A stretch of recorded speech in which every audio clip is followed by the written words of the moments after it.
Yes, yes, yes. All right. Okay. Let's make sure this is all. Mhm. All right. Well, good afternoon, everyone, and welcome to another episode of AIM Arts, the Anti-Racism in Medicine Action Roundtable. We are just really honored that you always take your time out of your busy Saturday to join us here on Twitter Space and on YouTube and also Facebook. Ugh. To really build the community that has been really been amazing, just successfully growing by leaps and bounds.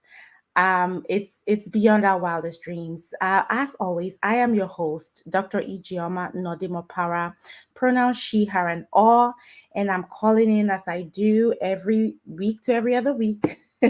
From the original unceded lands of the Anishinaabe, that is the Ojibwe, Odawa, and Potawatomi here in the territory of Waawea or Detroit, the 313. And I recognize and honor my Igbo African and African diaspora ancestors, communities, and descendants in this moment. I am, to give background for our new folks here in the space, because we get new folks every week and every other week, a physician, scholar, scientist, artist, activist, coach, consultant, mama, and wifey, and speaker. And my personal, professional, and business mission in life is to dismantle white supremacism, aka white violence, aka white terrorism, by eliminating anti Black racism from medicine, healthcare, public health, and the sciences, all while centering and celebrating Black brilliance, abundance, joy, locally and globally. So, again, thank you for being here. And this is the Anti Racism in Medicine Action Roundtable, hashtag AMART. We are a transdisciplinary community of unapologetically Black, pro Black, liberatory, Pan African, Afrocentric, Afro optimists. That means we celebrate and center Black magic, brilliance, excellence, truth, joy, strengths, assets, abundance, possibilities, creativity, and future dreaming. We are committed to developing the innovative knowledge, skills, and attitudes to inform transformative actions towards eliminating anti Black racism in medicine, healthcare, public health, and the sciences. We are usually here on Twitter Space and YouTube Live every 1 to 2 weeks on Saturdays, 1 p.m. Eastern Time. And I just want to lift up our partnerships because we are nothing without the principle of Ubuntu community, meaning I am because we are. And so our partnerships are with I Love Black People.com under the leadership of Brother Sinclair and Howard University and Sirius FM. Also, Q Search, the Canada US Coalition to End Race Correction in Healthcare, of which I'm a proud co-chair with my sister Lana James, who is my usual sidekick co-host every other week, but she is on a month-long sabbatical this month of October. She'll be back live and popping with fire by next month. So keep her in your prayers, in your lifting up as you do, in your practice, whatever it might be. And she also heads another group called Ready for Black Lives that addresses data justice as far as we are concerned. Also want to lift up Black Duck Village under the leadership of Doctors Vanessa Grubbs, Doctors Kali Hussein, and many others. The National Residents Council, Ubuntu Family, Black Family Health Center under the leadership of Dr. Michelle Drew, another regular co-host. Hood Medicine Initiative under the leadership of Dr. Nisi Hudson, and Black Mental Health Alliance of Nashville under the leadership of Brother Benny, who also helps us with our tech stuff, shall we say.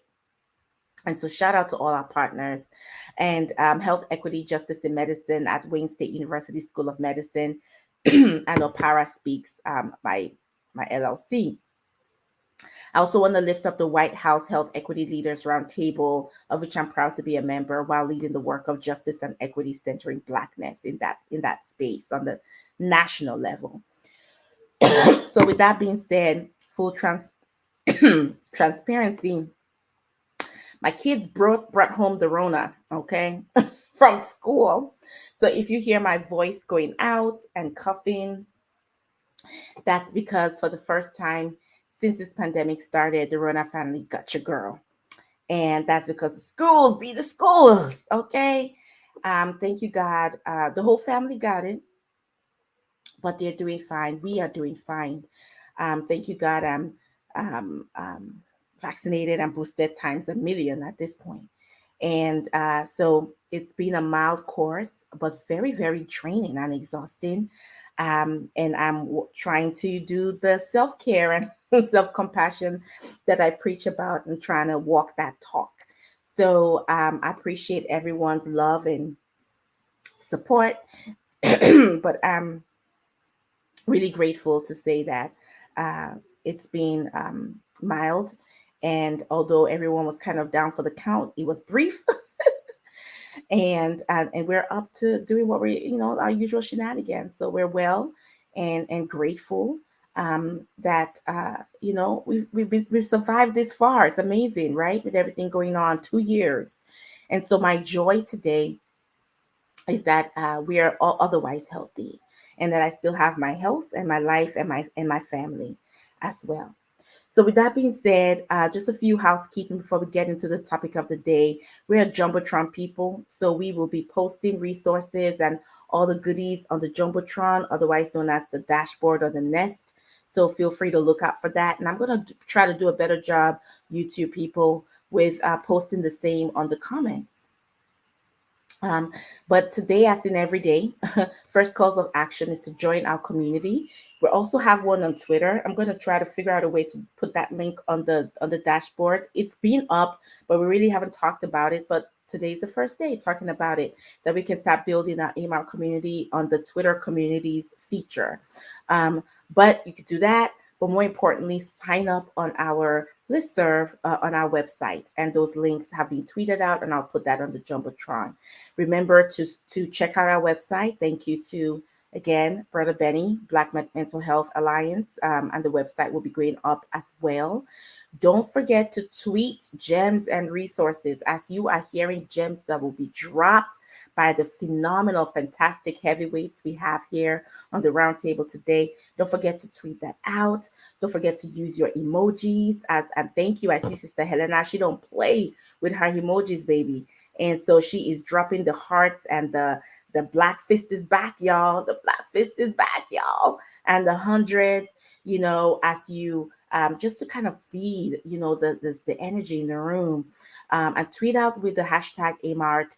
Invite your friends, your lovers, your in-laws, your haters, your exes, your pets, your plants, your peoples, and your non-peoples. Get them up in this space. Invite them so we can build out the room. And DM with any questions or comments, resources, feedback. Go ahead and do that, including your work. We love to publicize and celebrate the work that the community does. So if you're publishing something, you're launching something, you're part of something, go ahead and shout that out, put DM and send it to me so that I can make sure that we are celebrating the work of our community. Okay. If that's okay with y'all, I want to see an emoji. I want to see 100 or a black fist up in at the ear. Go ahead. All right. Brother Antoine getting us started with the hundreds. He don't play. All right. I see that. There you go, Dr. Day. I see you. I see you, Nikki Loveless. Shout out. All right now. I see you, Shirley. Go ahead with that. And don't be shy with those emojis because they're part of what the energy that we need to keep up in this space. And thank you, Dro, for self-lubricating. I was like, God damn it, I forgot my water. I usually have a jug of water by me, and I really need it today, right? And once I was like, Lord, I hope I don't choke up in here. I'm gonna have to do the black mama move and yell out for one of my kids to get the water right in the middle of this of the show.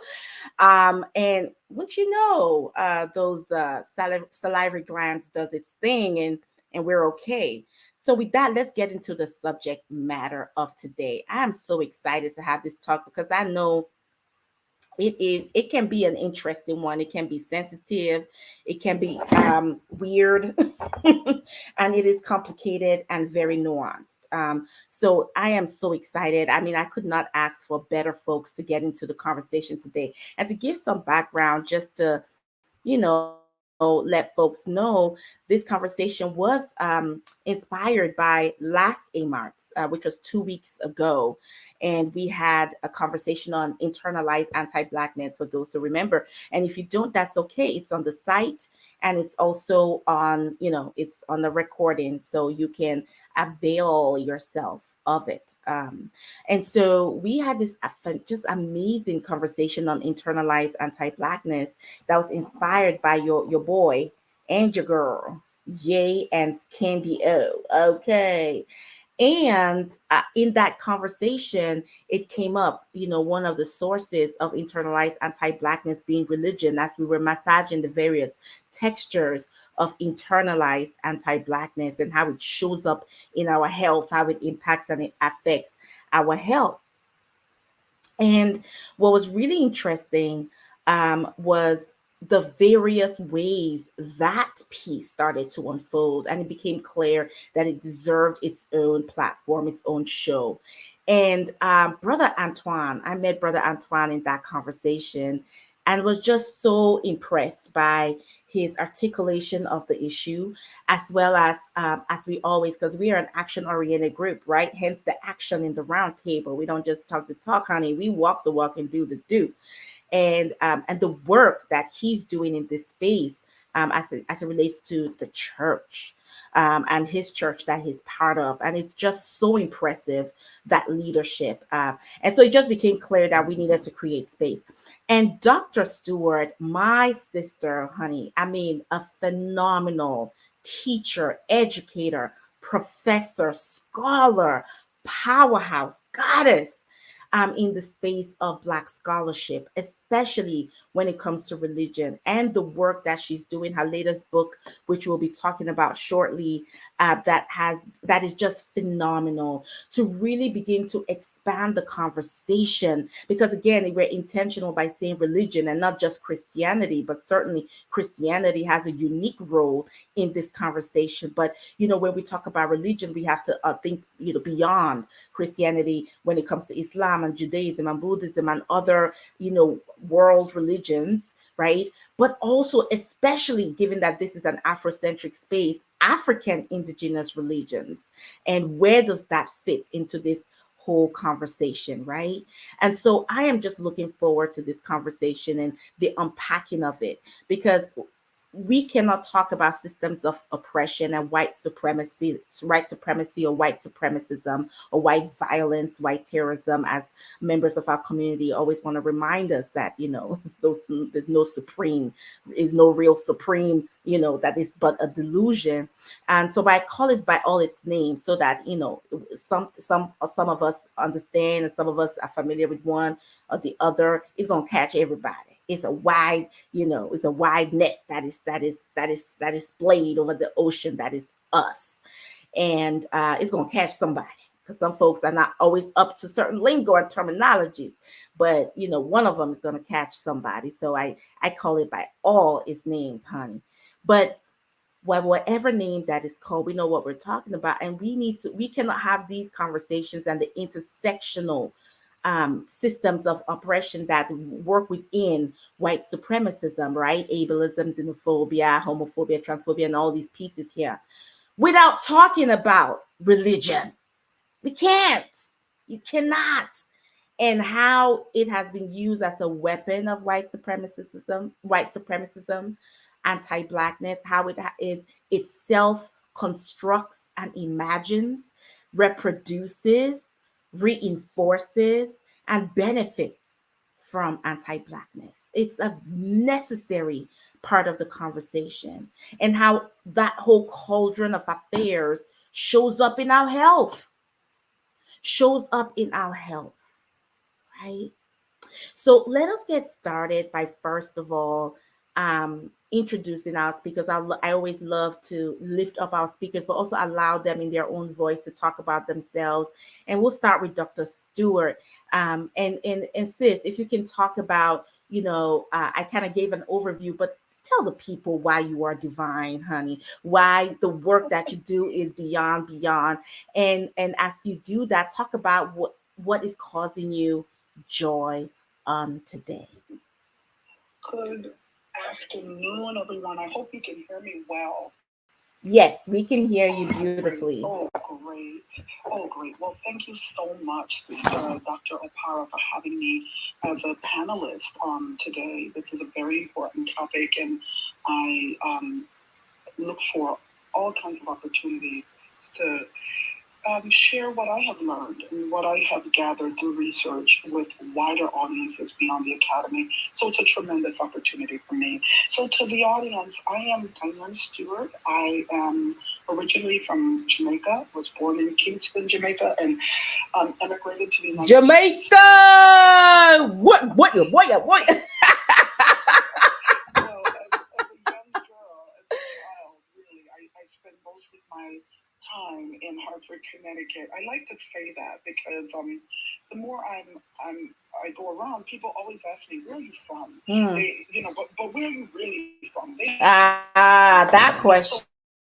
it's really interesting. I like to say that, and it's important. You know you're Jamaican when you just found out, like a few years ago, that pot liquor is actually the juice from collard greens, and it's not a real liquor that African Americans make. I really thought it was like a liquor that African Americans make in a pot on the stove. I only found out like 4 years ago that it's collard greens juice. I'm like, oh, okay. So, but I grew up in the loving, warm community of Hartford, Connecticut's North End, with a lot of African Americans who were first generation from the South and other Caribbean immigrants, most of us Jamaican immigrants. So, and I now live in Atlanta. I'm a professor. Actually, I'll give you my actual title, which was effective September 1st. I was appointed an endowed chair, and so I am now the Samuel Candler Dobbs Professor of Religion and African American Studies at Emory. So You better stop shining like a diamond, Dr. Stewart, with your endowed professorship. You better all this excellence, only you, sis. Yes, you better tell the people you are endowed, honey. Not just a professor and a chair, honey. You got an endowment. Thank you. I'll say this, Dr. Power, related to the conversation for today.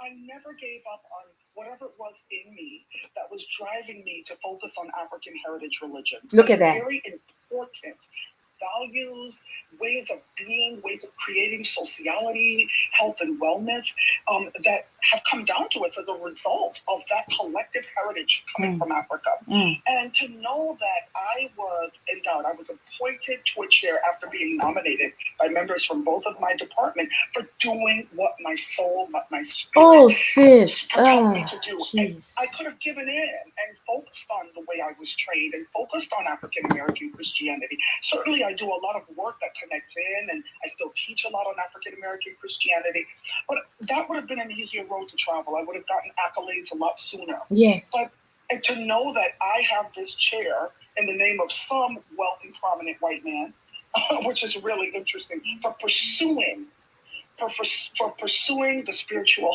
heritage of my ancestors, that brings me so much joy. But what brings joy today is that I gave a lecture at Howard University on my Black Love book yesterday, the second time since COVID, because my book was published during COVID, that I've had a chance. Last weekend I was at the Shrines of the Black Madonna in Detroit doing something. So it was my second time out, and my sister picked me up from the hotel this morning, and I'm speaking to you from my niece's room, so I'm so thrilled that I get to see my niece and my nephew and celebrate his birthday today. That's what's bringing me joy today, being with my family until my plane leaves late tonight. Oh, happy birthday to your nephew. Thank you. Listen, that brings me such incredible joy. Thank you, Dr. Stewart, for being, because beyond you being an endowed, I mean, I don't know where to start to unpack the layers of the excellence we just heard right now. And the fact that you got your endowed chair and a bit of reparations, because yes, we will take that white man's money, honey, because that is that reparations of just a little bit, okay? For doing for you for doing you, Yes, for indeed. pursuing the passion that was within you, and that passion is grounded in your blackness, in your Africanness, in reaching back into where we came from, and who that informs who you are right now, that is creating the future that is going to benefit all of us. And you did that without apology. You did that with beauty, with grace, with style, with strength. That is an example for the rest of us. There are many people in this space and that will listen across all platforms, and in the future, as long as this recording is available, that are struggling with that question in some aspect or the other, who are trying to make a decision on their career. Do I go through the path that has been traveled beyond recognition, but is guaranteed? But do I follow my heart? Do I follow this part where there are fewer people, it's less traveled, there's not a lot of celebration, there's not a lot of notification and award and recognition and all of those things. However, this is where my heart is. This is who I am. It is my roots. It is my branches. It is my fruit. It's the trunk of who I am and my people. And it's worth it for me. They're trying to make that decision, and they've heard this testimony, and they're saying, well, I'm going to be like Dr. Stewart. Because if Dr. Stewart can do it and look at where she is now, on a seat of glory, so can I. So can I. And so I just want to appreciate you, because that decision wasn't only good for you, it was good for us. And we are always needing that encouragement from within us and amongst us to grow and ground ourselves in who we are, and not always looking to the other for the examples and the models and the benchmarks for what is success for us. So thank you. Thank you. Thank you for sharing that. That is incredible joy for me. And I know it's incredible joy for everyone listening. And I appreciate you. And also, we just love family as such a critical part of our joy as well. Thank you. Brother Antoine. Brother Antoine, y'all, is a phenomenal human rights organizer. This brother is an entrepreneur. Also hell, okay. And he is a visionary. He is politically savvy, and as relates to this conversation, a minister as well. And so, Brother Antoine, please come into the space and let the people know who you be, the divinity that you are, King, as you explain to us a little bit about your background and what gives you joy on today. Thank you so much, Dr. Opara, and also Dr. Stewart, for that introduction. Yeah, as Doctor said, my name is Archange Antoine. I think that the way I got involved in this work is I served as an elected official for about close to 9 years, and as a community organizer, working throughout the state in New Jersey and Pennsylvania, Ohio, and some places in the country. And I was always interested in studying movements and seeing some of the challenges that Black people would have internally in these movements. And I was always interested in what was always that common theme of Black people can't work together. Why do we fight each other? That narrative that exists. And for me, then sometimes you hear about some of the power movements and civil rights movements and how the church was involved. But then the story that doesn't always get told is how there were a lot of churches and people and Black folks who were not involved in the movements. They were fearful. They wanted to be on the sidelines. They didn't believe. They thought that people were just creating problems for them. And so I just wanted to better understand some of the mindset behind what was driving people to stay on the sidelines, not believe that change was possible, and why is it that that white people would always talk about, well, if you put two Black people in a room, they're going to fight each other, and that was always sometimes a strategy that was used to kind of keep people divided and spreading rumors. And the more I started to kind of look into that, and studying, I started to just dedicate most of my independent study while I was at Princeton Theological Seminary on better understanding the effects of white supremacy or white supremacist delusion, as you say, Doctor. And And one of the things that I wanted to kind of uncover was that I feel that we do a hell of a job talking about white supremacy and the systems, and we talk about it every day, all day. We do the research on it.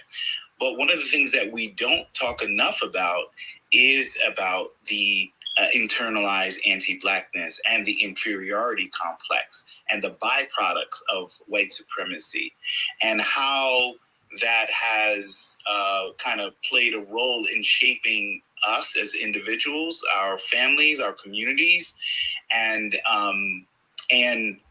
what are some of the roots and my love for the church and my love for faith and my love for communities. And I also want to just make this very clear that most of the context that I'll be speaking from is from an American Christian context, and from a Protestant context.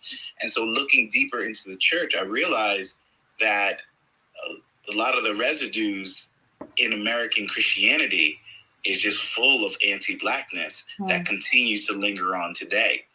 And so part of my work, a lot of my work is done on the research side, both studying historical figures, studying some of what has transpired in American history, but not just looking at white supremacy, but also taking a look at white supremacy theology, and how that those theologies continue to exist in our congregations today. They are just not, there's not a light shined onto it. And in my conversations working with Black churches around the country, around different denominations from Baptist, AME, Pentecostal, etc., and conversations with clergy leaders trying to get a gauge of, do they see these impacts in their congregation? Do they see people who are, sort of sometimes don't believe in themselves, and sort of looking at some of the roots?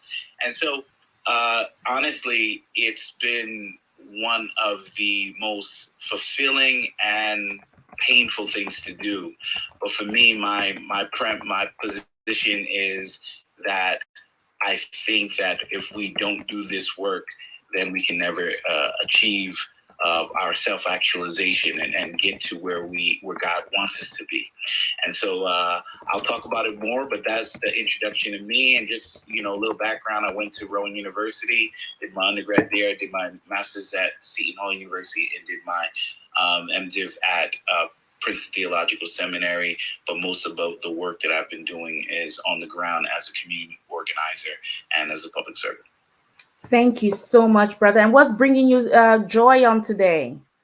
What is bringing me joy? This right here is bringing me joy. Just to know, I admire you, doctor, because you're sick, and COVID, and even if you have been, vaccinated, it lingers on you. It takes a toll on you. You can't be fully up and running, and you should be in bed. But the fact that you're here on this, on here, and you're giving knowledge, and you're giving and your energy, it just shows that your love for the community. So it's inspiring. And I just think that I'm inspired by that. And so I'm motivated. So I just thank for everybody who's in this room, who's trying to grasp this knowledge and trying to make an impact in their organizations, their families, their communities, their congregations, their masjids, wherever they place of worship. So this is what's giving me life today. And I just thank you for your dedication. No, thank you. I appreciate you, brother. You're so kind. But this is part of my healing work. This is part of my healing work. I do this because this is my AMAR book, honey. I am always with my book, taking notes, learning from you all. And this is, that sort of intellectual healing, spiritual healing, emotional, and it all speaks into the body. And that's something we usually emphasize here on EMART, right? Like health is holistic, it's comprehensive. It is the spirit, it's the heart, it's the emotions, it's the physical, it's the mental, the emotional, the intellectual, all of that. It's all connected. And this is part of that healing work. So I just appreciate you for being amazing and for being here and for breaking down what you just did. I can't, you just brought up white supremacy theology, and it sent all kinds of fireworks going on, and I can't wait to get into it. And so with that, let's go ahead and start. Thank you again, Brother Antoine. Dr. Stewart, set the table for us, sis. Set the table with your endowed self, okay? And I want to really want to start us off with how the various, if you could break down for us, how the various religions, organized and disorganized, have served to perpetuate anti-blackness within our communities and without our communities, or external of our communities, and what is unique about its brand of violence. In other words, what are the ways in which the delusions of white supremacism shows up in the religions of the world as it relates to black folks, and in what ways does it construct, reinforce, and perpetuate anti-blackness, right? How do we recognize it, and what are the dynamics that foster these realities for us? And how does the violence, because the original title of this talk is "Praise the Lord and Pass the Violence." How does this particular type of violence show up inside of the context of religion and anti-blackness? Sis, take it away the way only you do. How long should we spend on each question? Maybe 3-4 minutes? Yeah, 5? I would say 3-4, knowing that it's gonna be Okay. 5. Okay. I probably needed a script. No, you're good. You're good. Just relax. This is the kitchen. This is the kitchen table. We could do a whole show on this. I know that's right. Just on that question. Let me go right to the point. Yes, The ma'am. reason religion is a tremendous opportunity and a tremendous place of vulnerability and jeopardy is because people can always put the words God said behind any ideology that they want to advance. Did you all catch that? Yes, ma'am. Once you put God said, God endowed it this way, God made it this way. And how do we get to that? We get to that because of the way people interpret revelation. And in the various religions, and I'm talking about all kinds of religions throughout the world, revelation has come through actual orthographic script. And for a long time, and in many respects, it's still operative in my field of religious studies. Those were the religious traditions that were valued. Those where you could find an actual orthographic script that devotees saw as a sacred text, understood as a sacred text. So that's one of the ways revelation comes to us. Another way it might come is through natural phenomena, through our nature, natural brothers and sisters, plants and minerals and herbs and elements, fire and water. Revelation can come in those ways. Persons have testified across history that revelation comes to them that way. It can also come through the form of dreams and divinatory experiences and visions. These are the ways that revelation can come to us. And so when a community has assented to a particular kind of devotion, to a deity, to a set of deities, there is always, what a person has done is always already bought into the possibility of power dynamics that can disadvantage them. I mean, that's just a reality with religion. And so when we talk about anti-Blackness, once you find some sort of sacred text to back it up, once you find some sort of authority, a lot of, for example, in the Christian tradition and other religions, people associate with their most elevated spiritual leaders some sort of divine connection, right? A representative, someone who has been anointed to actually teach the believing community about their faith tradition. That person also has a lot of power, right? So I just wanted to say that offhand.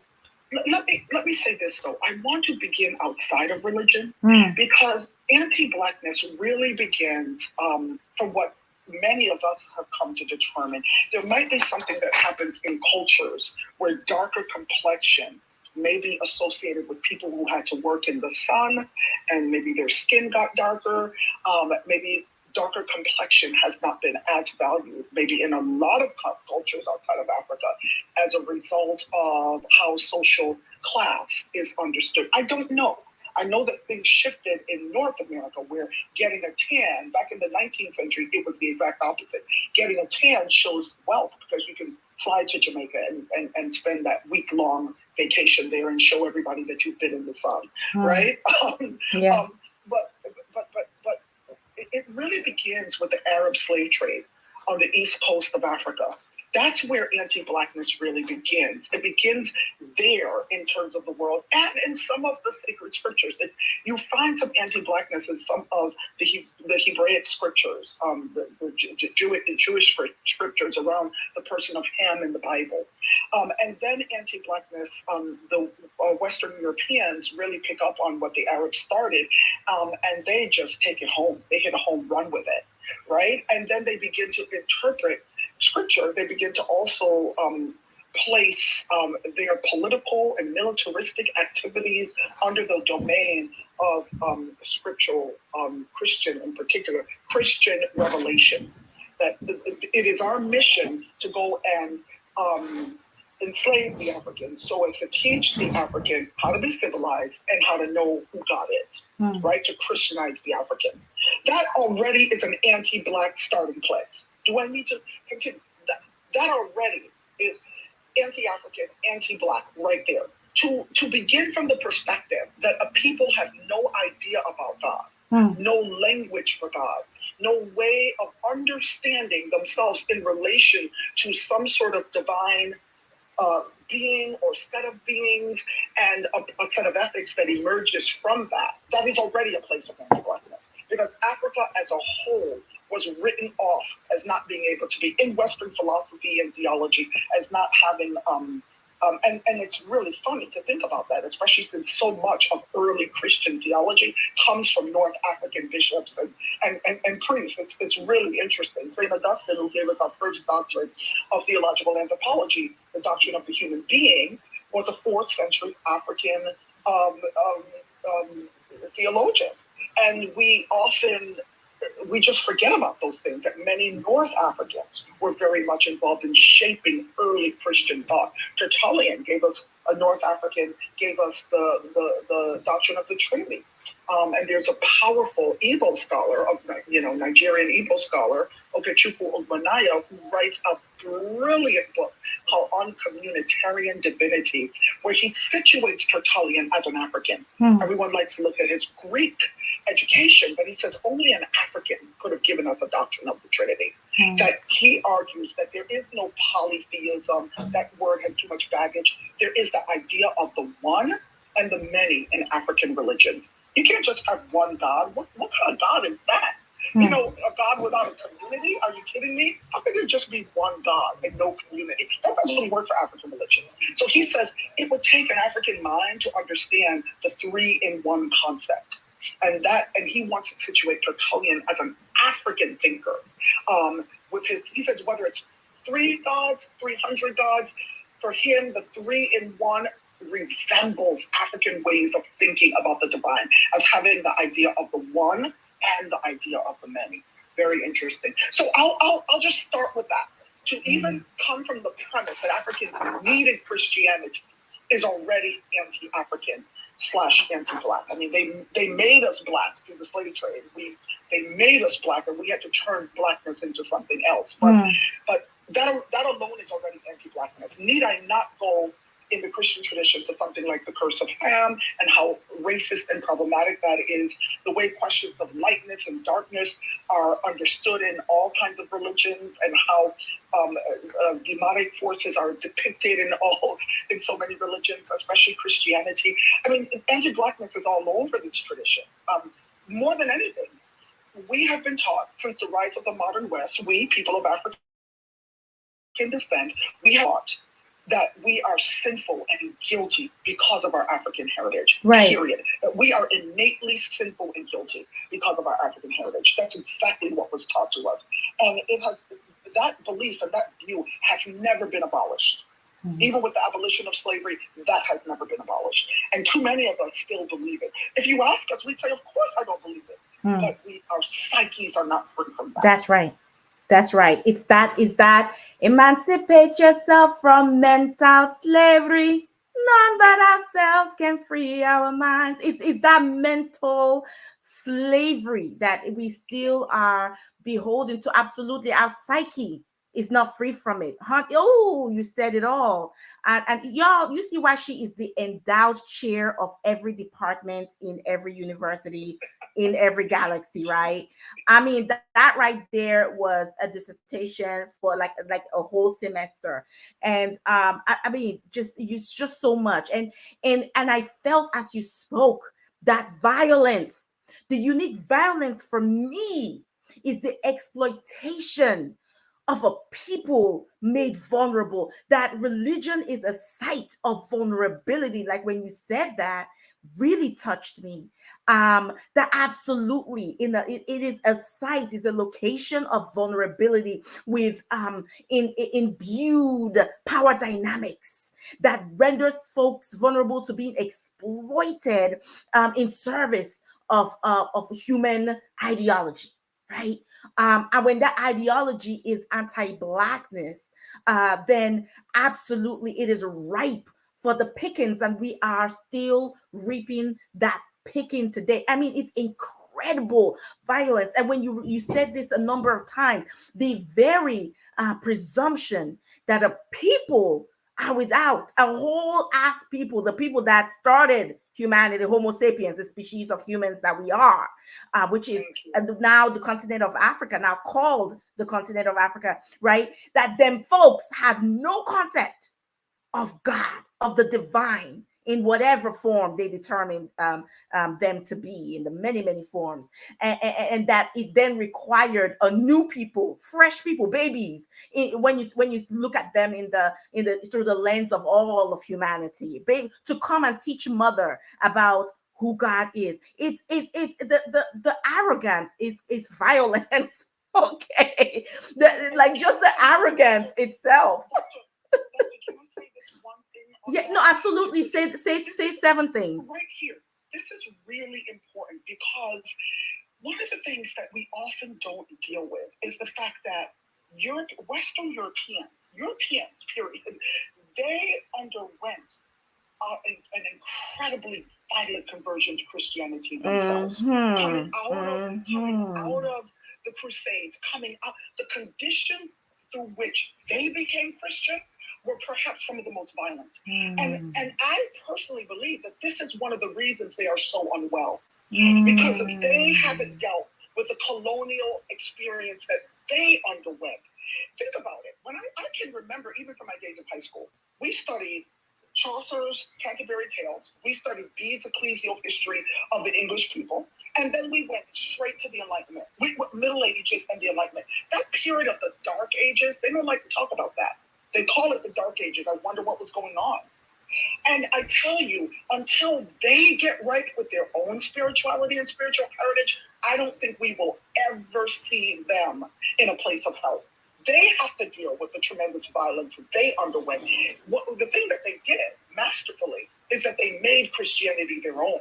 It's so interesting when you think about where Christianity began and where they are. It's just so interesting that we are looking at all these paintings of white people who have nothing to do with the early Christian story. But and they're supposed to be these figures in the Bible. But anyway, they were masterful at blending it into their Germanic tradition, their Greek and Roman heritage that they claim. Many of these northern people had nothing to do with the Greeks or the Romans, but they claimed it, they melded it together and made it their tradition and went and tried to conquer the rest of the world through military force and religious, and the force of religion, the Christian religion that they spread throughout the world. So it's just important for us to remember that they too had their indigenous religions and underwent a violent colonialism as they became Christians, and they came out of it and became Christians. They need to wrestle with that. You're absolutely Right. Absolutely. We did need to pause on that point because I always say, we just had a meeting recently. The I'm really honored to be a commissioner for the United Nations Special Report on Racism, and led by Dr. Mufuling and Dr. Ngozi, and they're doing an outstanding, phenomenal job. Um, and there were these conversations, and these conversations are sort of a microcosm of a number of conversations that I had in multiple spaces. Why are we still here? It's 2022. We are still dealing with these health disparities. We're still dealing with health inequity. We're still dealing with this and that and the other. This sort of wringing of the hands. And Dr. Stewart, you're saying what I think, especially Black women, Black queer folk, Black scholars, Black disabled folk have been saying since the beginning of time, until white people wrestle with their whiteness and wrestle with their internalized white supremacism, delusion though it be, the perpetuation of these injustices and inequities, the violences of these realities and the systems of oppression that they've created will continue. Pretending that these things don't exist and that folks are not dealing with their inherited traumas, right? So that they can perpetuate the hurt that they experienced intergenerationally is not doing anybody any favors.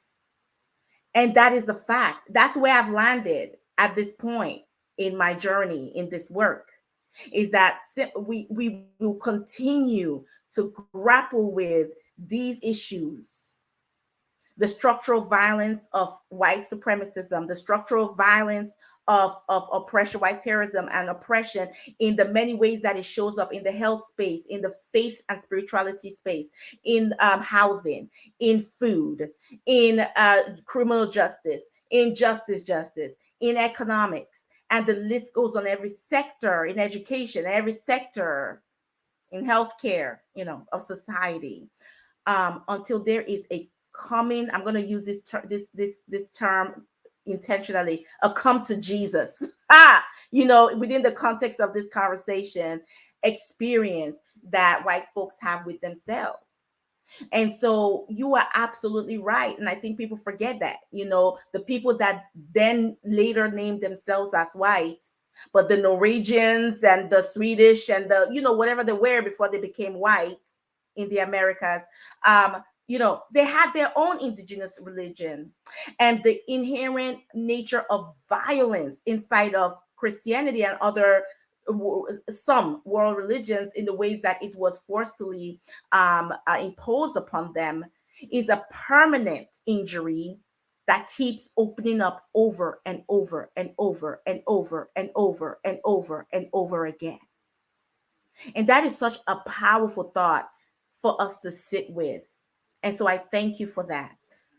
Okay, I thank you for that. And that really does, Brother Antoine. I want to invite you into sort of helping us to sit with that thought inside of specifically Christianity, right? Because I know that's the area that's, as you rightfully shared, your scope is inside American, specifically, even more specifically American Christianity, and the special role the American church plays inside of constructing, imagining, fostering, reinforcing, and benefiting from this problem of anti-Blackness, especially as you sit with the gems that Dr. Stewart just shared. Yes, absolutely. Yeah, and I'll talk a little about what I call the hijacking of Christianity by white supremacists. As the doctor laid out, I think one of the things that we have to make sure that we do is to reclaim what belongs to us. For many years, we've allowed folks to distort and to disrupt and to make claims as something that they are that they've very intentionally and deceptively taken from our own people. And so when I talk about the hijacking of Christianity by white supremacists, a part of that beginning was driving an anti-Black message, about creating narratives and the systems and ways of life that are rooted in anti-Blackness.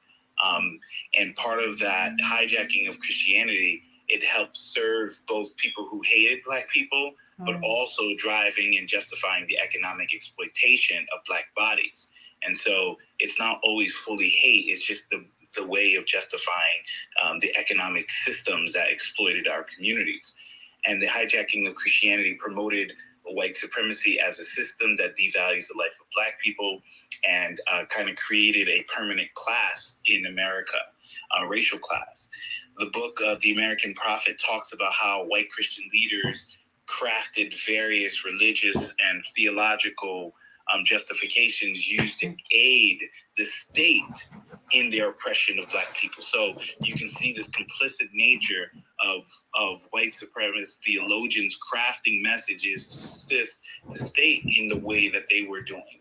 And one of the main goals was to confiscate the narrative of Christianity as a religion towards to support and defend the poor, the oppressed, the marginalized, and those facing state terrorism. And it turned into a message where that works to subjugate Black people mentally, physically, psychologically, and spiritually. Some of these examples, I'm going to give a few examples, is Thompson Dixon Jr., who, and again, I always say, I'm going to call them by their titles, but we also have to remember they were very deceptive because he was a minister, but also he was a white supremacist. And he created effective propaganda. And one of the things that his work was, and if you study him, it was how he framed Africans to be born to serve white people, right? And so this is his whole propaganda, his messaging to show that African people were here to serve white people, right? And justify that the descendants of Black people were here to serve the white community. And this was, again, part of the message of justifying Black bodies being doing the economic work, right? When we talk about the kingdom of God in Christianity, right, this kingdom is supposed to be a kingdom of justice, of fairness, right? A kingdom that is built on earth so that people receive fairness, right? A just society. But John Winthrop said that the kingdom of God was in America, and it was a kingdom of God that was made for white people escaping the oppression of Europeans, right? So it was an opportunity for this American land was the kingdom of God. But at the same time, Jim Winthrop was affirming the enslavement of African people and calling Native Americans savages, right? So you only had this kingdom of God that is a biblical concept that only belonged to white people, while also justifying the enslavement of Black people. The KKK, we have to remember, the KKK is not a white terrorist organization. It is a Christian organization.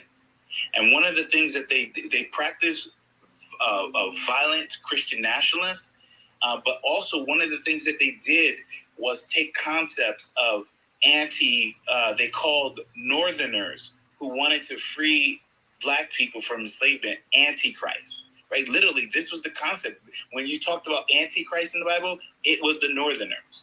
When we talked about Jim Crow in America, those Christian ministers were saying that was God's redemption. When you had public lynchings, they said that's God's justice. When we had, when you had them creating violence against Black people, what they said is this is their way that God had ordained to protect white people, white communities, especially white women who were being terrorized against Black men, right?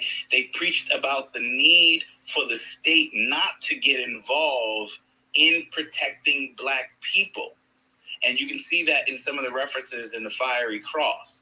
And so they said, this is the will of God for us to terrorize Black people, right? For us to kill Black people, to lynch them. And if the state gets involved, you are getting involved in the work of God.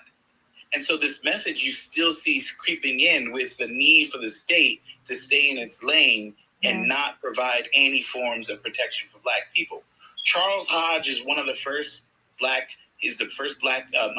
Charles Hodge is the first Presbyterian president at Princeton Theological Seminary, and he helped shape Christian theology around the entire country. And one of the things he's known for is specifically quoting saying, "Do not criticize the holy slave owner." He justified slavery and then also talked about the importance of staying silent and not criticizing the holiness in slave ownership. Why? Because he also owned slavery, and the reason why Princeton Theological Seminary is one of the wealthiest seminaries in the country is because of the enslavement process, how they benefited from slavery. And so you hear also, people don't realize that sometimes we talk about Jesus Christ in Christianity in America, but you'll never hear about Jesus Christ being Jewish, because part of white supremacy was removing Jesus's Jewishness so that they can no longer talk about Christ as an oppressed group, because the Jews were oppressed by the Romans, right? That Jew was killed by the state. And if you remove this notion that Jesus Christ is a Jew and his murder by the state, then you remove the hope that Black people saw themselves in a savior. Mm-hmm. And then there was aspects of it where they removed the messages. The messages was no longer about Jesus Christ speaking up against the state. You know, when he talks about the treatment of children and those who were in jail and the widows and the marginalized, that is a direct critique against the state. But they removed that message because guess what? We don't want anyone utilizing the Savior's voice in order to critique the states. And so you see that Jesus was made into a white man. Mm-hmm. The whiteness of Jesus was not just, it comes from America, but it was very intentional because they wanted us to see white people as descendants of God. Mm-hmm. They want to transition whiteness from just being quote unquote supreme to being a divine race, right? And part of the American Prophet book, if you read that, it talks about how one of the reasons why Du Bois had to write The Souls of the Negro is because white supremacists were teaching that Black people did not have a soul. Mm-hmm. And so that book was a rebuttal because they said that Black people they came from the animals in the fields where Adam and Eve were at. And how the curse of Ham, and I can go through over the curse of Ham, how God actually said that Ham was blessed and that there is no such thing as the curse of Ham. And I'll go over a few points. Last point is Frank Norris. He was a white Christian fundamentalist leader. And while during these times where in America, the Pentecostal movement was growing, one of the people that we don't talk enough about is Charles Manson. And he was the founder of the Church of God in Christ, which is one of the largest Black denominations in America. But I mean, he was doing amazing movements in Azusa. He had white people coming and they were doing works and miracles. And a group of white ministers did not like him leaving. They didn't like his work. So 300 white ministers came together and they broke up the ministry and they created their own ministry to advance their white supremacist theology. And that is called the Assemblies of God that we have today, that some of us belong to. And so my point is just saying that, and I'm laying these out. These are examples of what these look like. And some of the churches that people belong to today, they come out of these white supremacy. So next time around, when you give me a chance, I'm going to talk a little about how this actually plays out in the church. And then later I'll end it with some of the solutions that I've been writing about, that I'm going to be coming out with my book about what we can do to combat these in the church, especially some of the inferiority complex and the self-hate. Right. No, thank you, Brother Antoine. I think that was another powerful dissertation right there. And before I make any sort of comments, I do want you to level set on the curse of Ham. I don't want to assume that everybody knows what that is. Before I have you do that, though, I want to shout out Sister Ada Bamboo, who has been breaking it down in the chat for our space, bringing out all kinds of resources, helping us to understand what's really going on down the ground, letting us know the first Bible is the Ethiopian Bible, the oldest and most complete, really talking about what's been going on East and West Africa vis-a-vis religion, and giving us that history lesson. So sis, I'll be having you up when we open up for audience. So I want you to, I know that you've put in your request. I see you. You'll be our first speaker. I want to also shout out Sister Chi in the audience, Dr. Chinyere Osuji. Thank you. Brother Benny is with us as well. Shout out Dr. Day, Sister Helena, and many, many others. Just thank you all for being here. Brother Brian was here with us earlier. He was one of our roundtable co-hosts a couple of weeks ago. So just thank you for everyone coming in and that's in the space. We see you, Sister Charity. You're welcome. I see you, Sister Rachel, and the list goes on. So thank you for being in the space. Just want to acknowledge you and recognize your presence, and looking forward to your contributions when we open up, as we will in a few. But Brother Antoine, can you go ahead and just very briefly level set for us what is this curse of Ham? Because again, we don't want to assume that everybody knows what that is. Yeah. So as someone who is a theologian, I consider myself a minor theologian. I want to say anything that I say, you can send me a message and I'll give you a reference point, or we can talk offline. I'm going to give abbreviated version. So you'll hear that there's a curse of Ham, and people always reference Ham being the descendants of Black people. So who cursed Ham? What the scriptures talks about in Genesis 9, and you read it from Genesis 9 to 18 to 27, is that the story of Ham is used to justify the enslavement of African people. 9 starts with God saying that God blessed Noah and his sons. That is the scripture, that God blessed Noah and his sons. Ham was Noah's son. And so in the scripture, you'll hear that Noah got there. We have to distinguish what happened, but the point is he cursed Ham. But we have to remember that just because you curse someone, I curse you, you curse me, don't mean that I am cursed. The only person that has the full authority to curse someone is God. And the scriptures on so many occasions say that Ham was not cursed by God.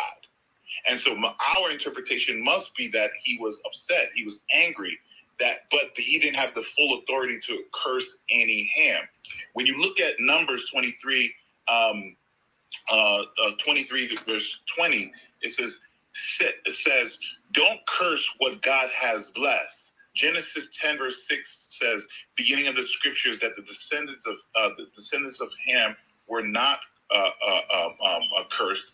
Cush was a heroic warrior on earth, and Nimrod was the greatest hunter in the world.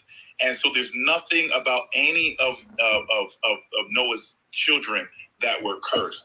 And just like, and the last thing I would say is Genesis 6:22 says Noah did everything exactly as God commanded him as it related to the flood. Noah was only able to do and speak what God instructed him to speak. God didn't instruct him to curse Ham, and Ham is not cursed. So all of this cursing of Ham is something that was created and to justify the enslavement of people. We need defenders to call those people who are preaching that message crazy. And if you belong to that church, you need to get the hell out of that damn church.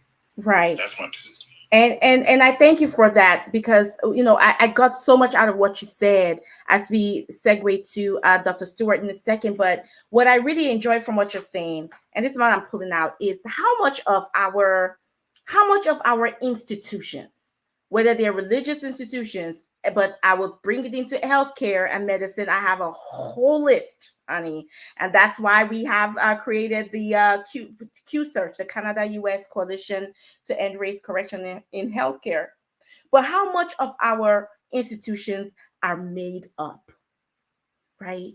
How much of the things that we have internalized as truth they're constructed, they're constructs.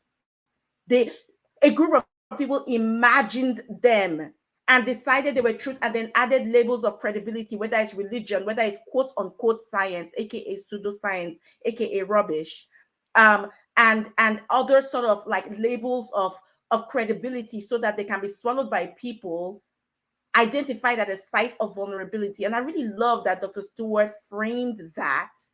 And I hope, Dr. Stewart, you repeat that again, because the way that you framed that was so beautiful in that, in the sense like why religion is an opportunity and vulnerability, and there's a few other words that you use. I really hope that you repeat it in a few seconds here. But that vulnerability, because health and healthcare is also a site of vulnerability, isn't it?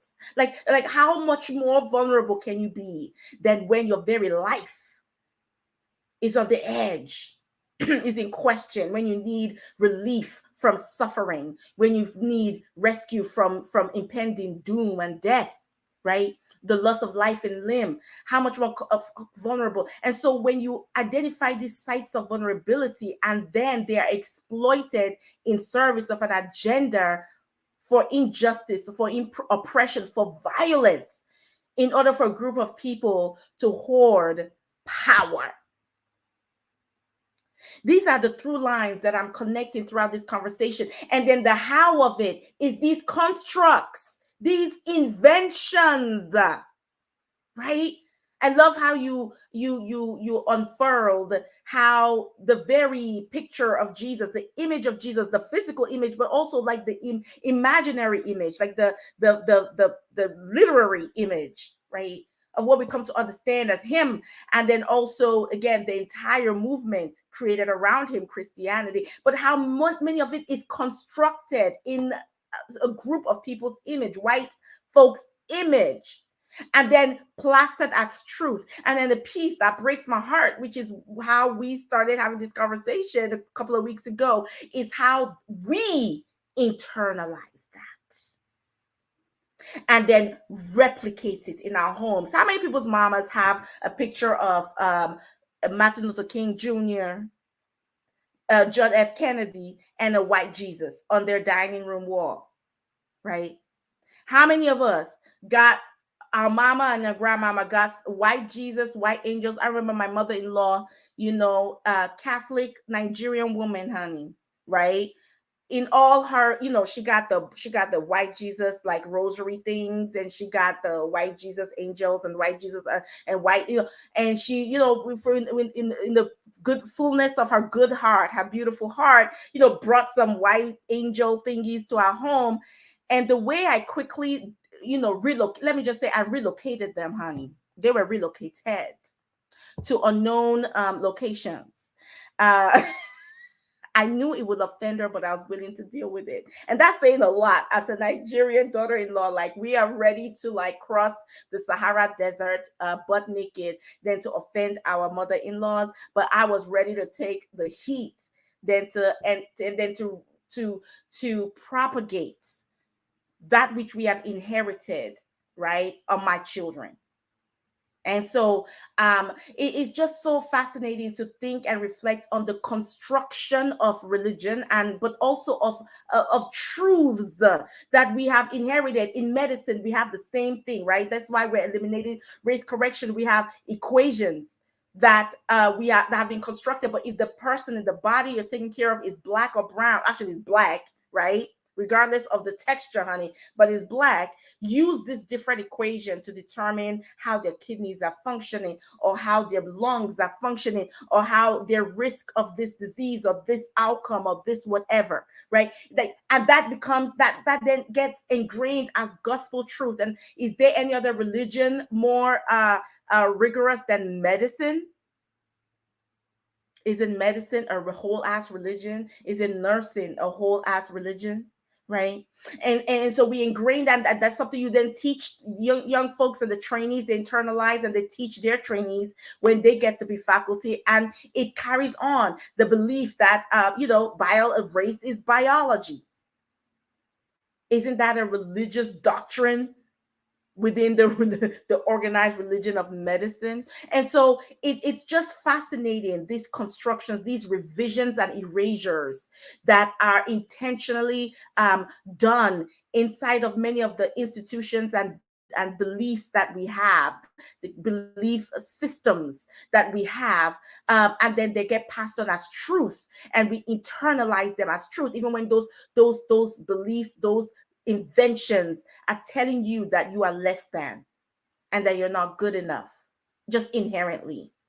And the piece I want to land on as I segue to Dr. Stewart is something you said, Brother Antoine, around you lifted up an intersectionality where this piece intersects with capitalism and labor.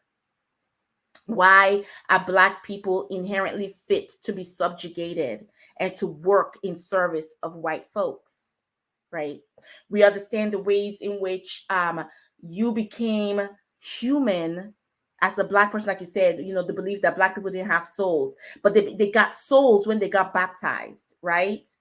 If I recall correctly, and we got brilliant historians here that school me, but my understanding, my recollection was that you got a soul when you got baptized, but then there was now a crux, there was now a conflict. Well, if they're human now because they're baptized, then we can't enslave them. So how do we continue this ridiculousness that we've invented and now caught ourselves in a bind?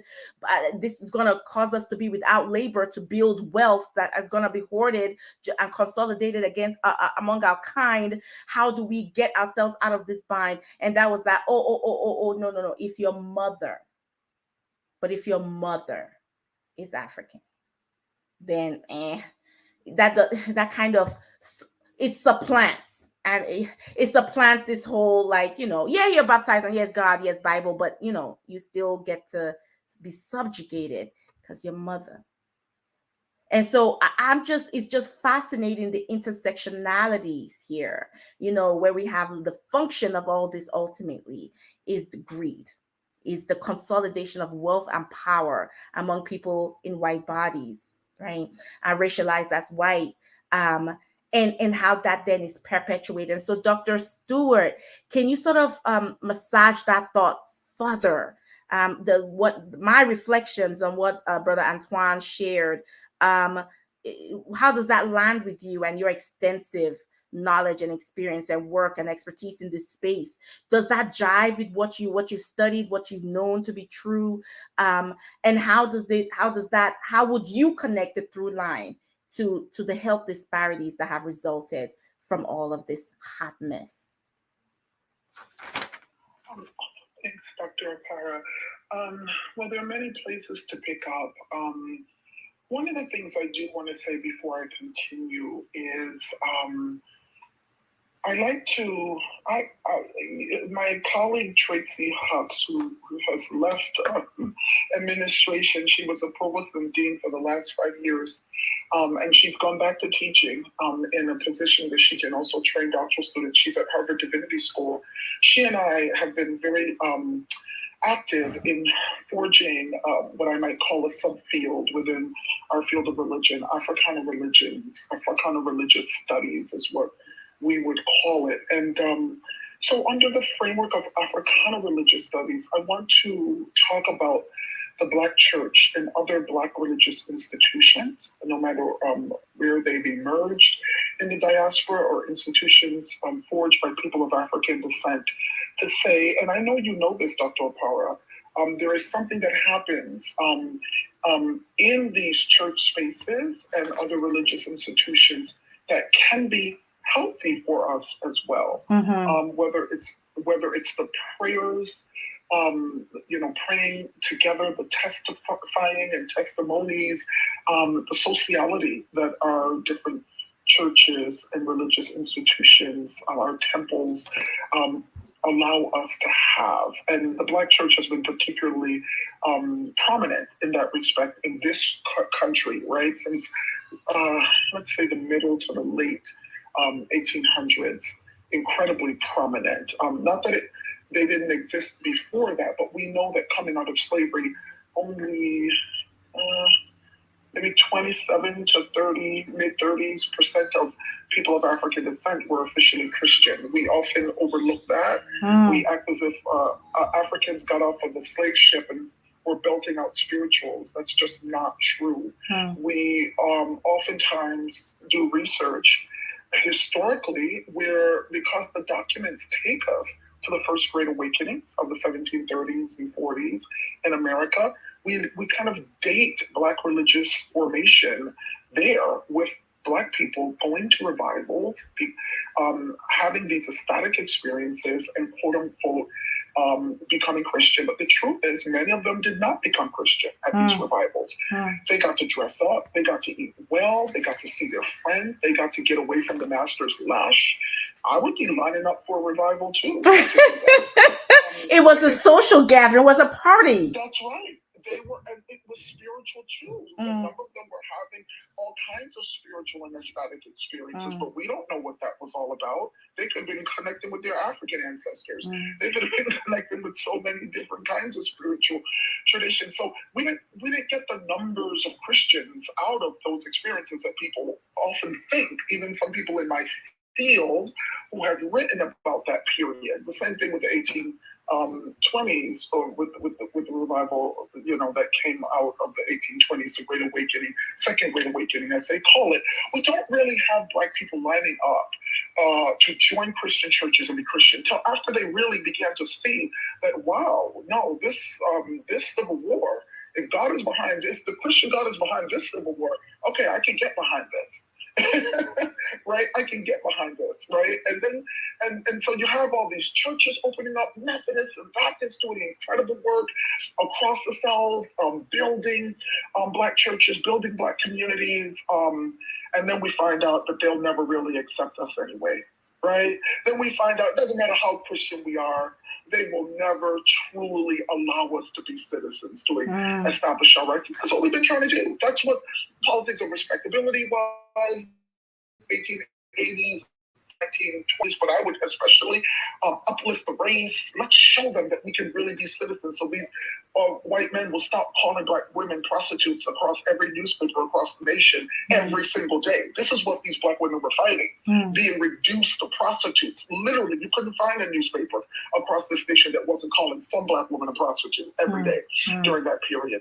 I mean, it was just, it was really tough. So I want to acknowledge that the Black church, they housed people, gave people jobs, helped people who had taken their freedom and absconded from these slave plantations and slave farms and other spaces, has played a tremendous role. And it's a sociality that we've created within these churches where we've said, Black and white, we're all equal in God's sight, right? It's that kind of incredible doctrine that has allowed Black people to hold their heads up high and say, okay, I am somebody. At the same time, though, Dr. Parra, I would say that wasn't enough. And this is where we have movements. It wasn't enough to say Black and white were all equal in God's sight. I'm sorry, but it just wasn't enough in this anti-Black world. And that's why we have movements and religious traditions that emerge to make Blackness sacred. Because when Blackness has been so demonized, you kind of need something else to kind of pull it up and out.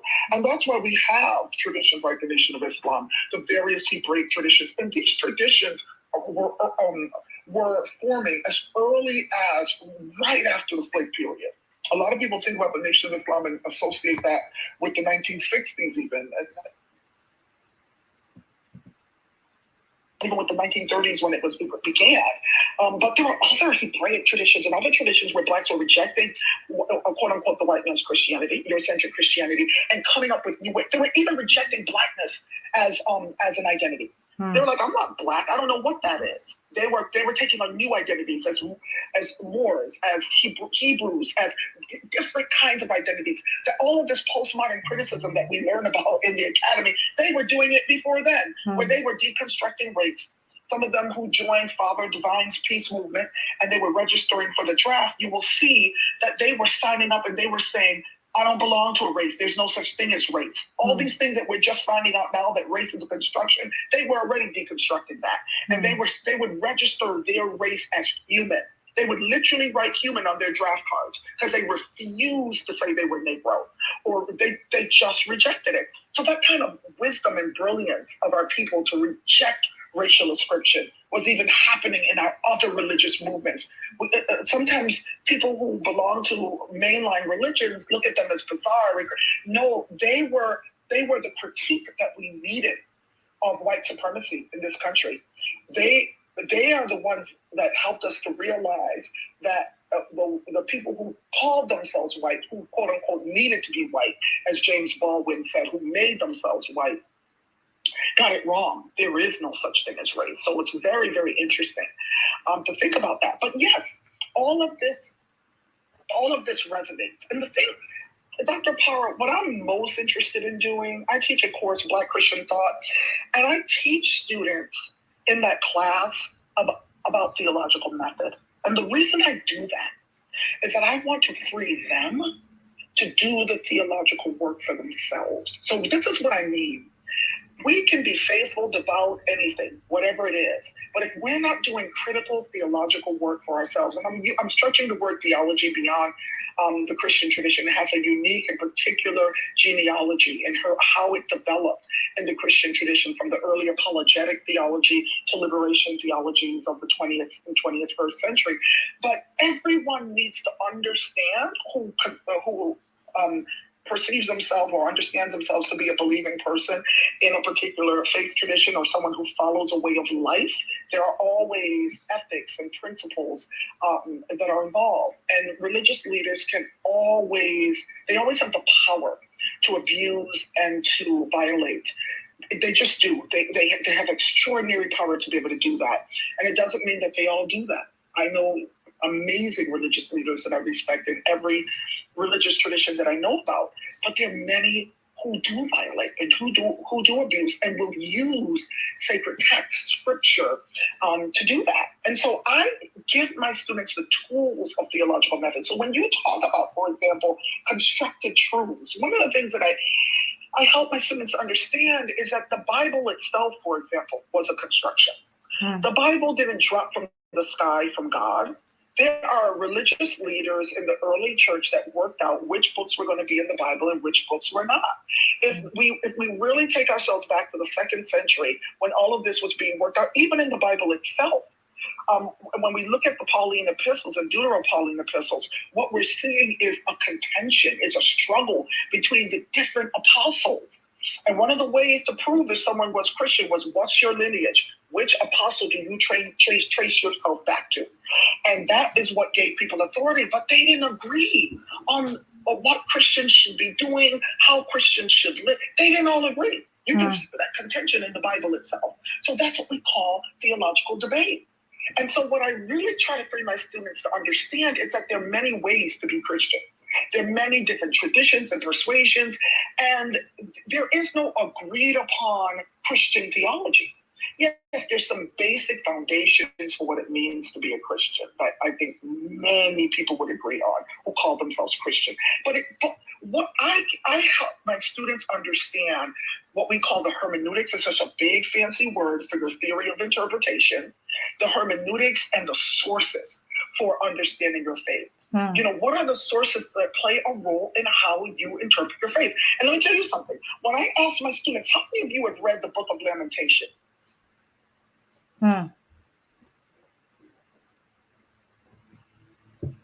Sister Diane, we lost you. There's a bunch of Rastafari devotees. All of them will raise their hand. Why haven't you read the book of Lamentations? Because something about the Christian traditions that you follow hasn't led you there. Nobody is ever reading the entire Bible and interpreting the entire Bible or any scripture at the same time, at any moment in time. It's too hard to do that. It's too long. It's too contradictory. Yes, I said it. It is contradictory.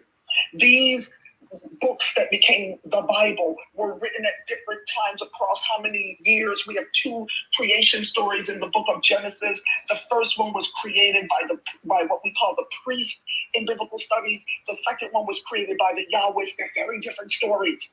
Some scholars, my former professor, Ted Hebert, he argued that if we had followed the Yahweh's version of creation, the second one, the one that comes in chapter 2, they were written at different times. They end up in the Bible together, but they were written at totally different times in the history of the Hebrew people. If we follow that one, we would have a better relationship to our earth and nature. That one talks about Adam being part of the earth, Adamah.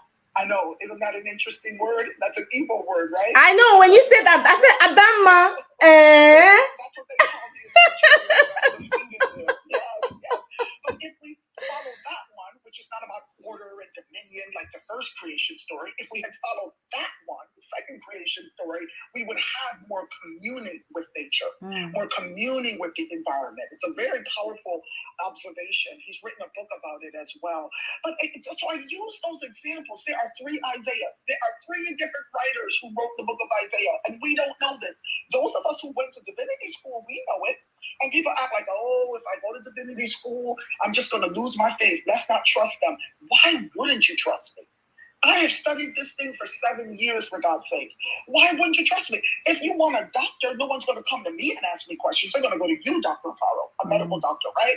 If you want a lawyer, legal advice, we go to all the experts in every area of our life except religion. Why is it that we don't consult the religion expert? I went to school with so many people who are ordained ministers of the Christian church. If you need a minister, I can get you one right away because almost all my friends are ministers. They haven't lost their faith. And many of them still serve as ministers in churches. But Dr. Stewart, you see, the caveat I want to add though is that yes and amen to everything you said in Ashe. But my concern is that sometimes the very quote unquote experts are themselves vessels of disinformation and untruths and facilitate the anti-Blackness. It depends on, I know, I'm not saying that they're not. And let's also pay attention to the fact that we have a lot of folks across our churches, I know, that are getting these degrees online. They're getting these 5-minute degrees and putting they can't put PhD because it's not a PhD. A PhD is a research degree. A doctor of ministry is not a research degree. Doesn't mean that it's not a great degree. Oh my God, the pastor of First African Presbyterian Church in Lithonia, Georgia, has a demon, and he worked out the structure for his church through that demon. It is a brilliant, amazing church. That's a church I tithe to. Because for me, I remember when Professor James Washington, who was one of my professors at Union, where I got my PhD, he's the editor of the big volume, the Testament of Hope, Martin Luther King Jr.'s speeches, collected speeches, which President Clinton commented on his death when Dr. Washington died 3 weeks before I defended. He said, Diane, you need to look at the Baptist church as a movement. Don't look at it as a church. When I was doing some of my work with him, look at it as a movement. And it's really interesting because, you know, when we look at the way people seek to, and especially religious leaders, seek to show their credibility, we have to research the credibility. Where did this person go? We have a lot of people with stuff behind their name, but it's a PhD, which is a research degree. Nothing wrong with a DMin. Nothing wrong with the degree, but it's not a research degree, right? Nothing wrong with a PhD. Sometimes those can be research degrees, sometimes not. It depends on the institution. Sometimes they can do research, but is it PhD behind their name?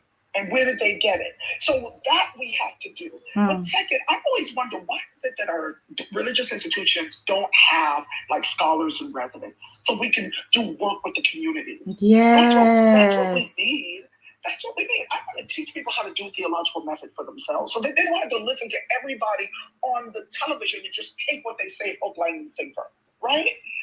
Absolutely. And you know, one of our questions as we are wrapping up, and we're wrapping up soon, we're gonna after Dr. Stewart lands with her comments, Brother Antoine, I'll bring you in, but this is also to give the audience an opportunity to get your thoughts together so that you can speak. And Sister Ada Bamboo, you're one of our first speakers, but everyone else, please go ahead and request at this time. But Dr. Diane, one of the questions that we're going to massage when it comes time to close up the space was freedom dreaming. And I apologize for interrupting, but I just felt like in this moment, this is a freedom dreaming moment, right? Like, what would it look like for us to have scholars in residence? I already got goosebumps from that, in our various churches, embedded in our various churches, that can equip and inspire all of us all of us, Yes. whether in the theological space or not, including those of us that may not be in the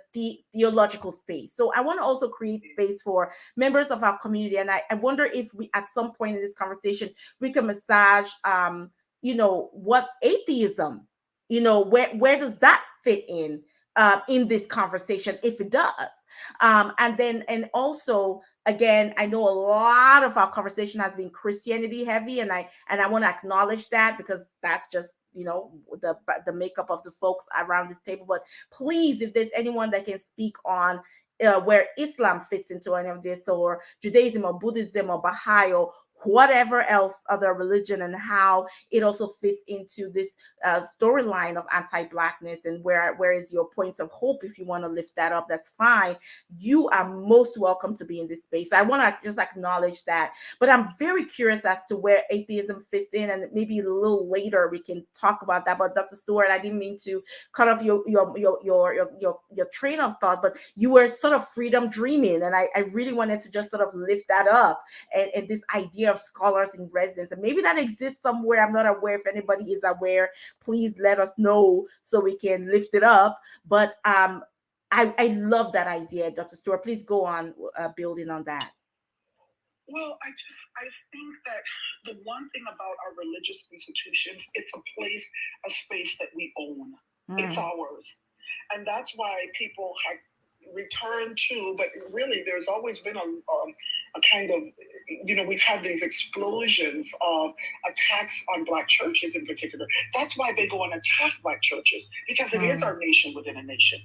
Right? It's always been a space of our own, and we've done everything we wanted to do in that space. W.E.B. Du Bois said the Black church is a social organization first and a religious organization second, in part because of segregation, but I think we need to return to that. I think we need some internal space to work through the communal work that we need to do to get ourselves together and to heal ourselves. And so having scholars in residence who are trained biblical scholars, trained people of faith, trained theologians, trained what I would call practical theologians and homileticians, meaning those who preach, to be a part of a kind of educational program in Black churches. I think that would be significant. And I would say the same thing for other traditions.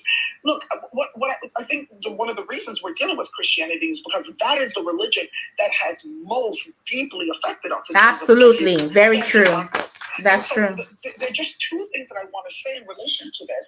I always ask my students about their religious literacy. What is your religious literacy when it comes on to Black Islams or African Islams and African heritage religion? And most of the time, my students know nothing or very little besides African American Christianity or Christianity more broadly. And I say you cannot know your own religion well enough until you know another.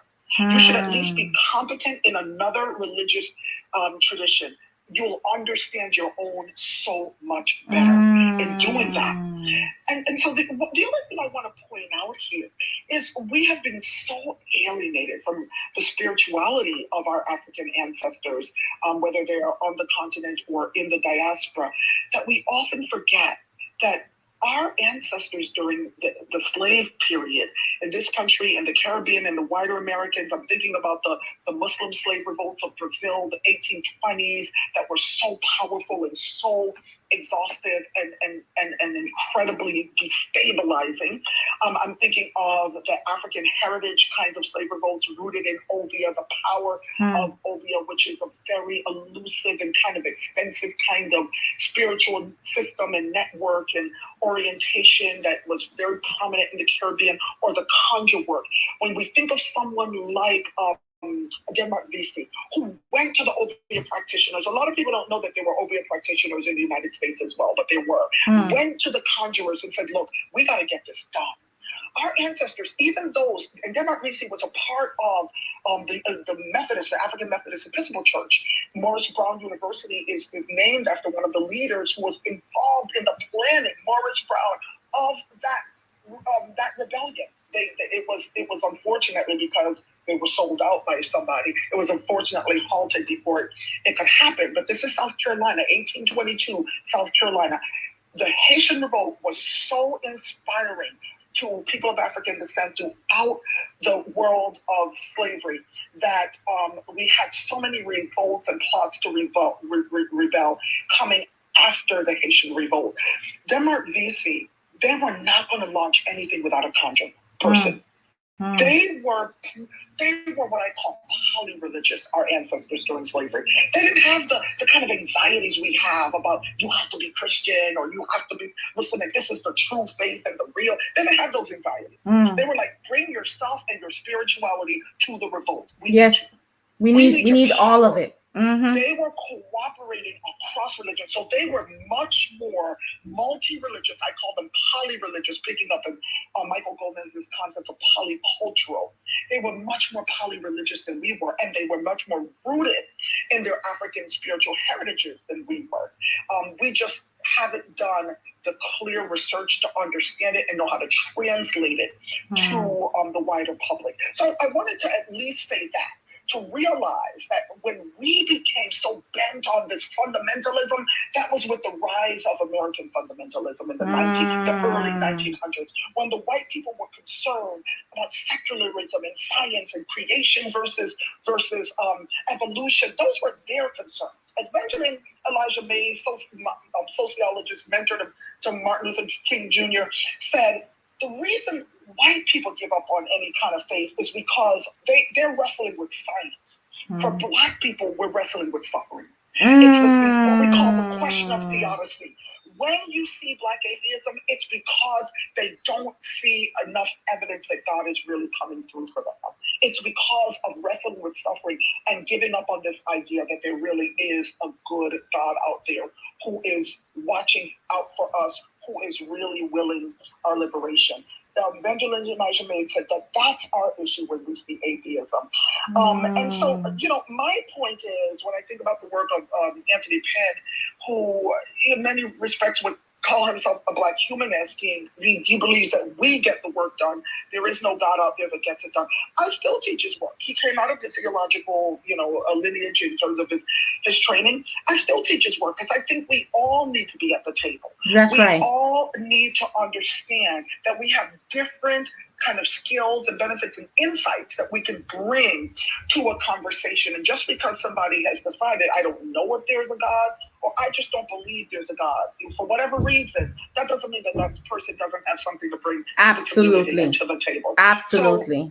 So I wasn't trying to focus on Christianity. In fact, I would love to have a session just on African heritage religions and their impact on Black religious formation, including our Christianity in the New World. So that's where I'll end for now. No, Dr. Stewart, and please don't ever in your whole endowed life apologize for any brilliance that you break down.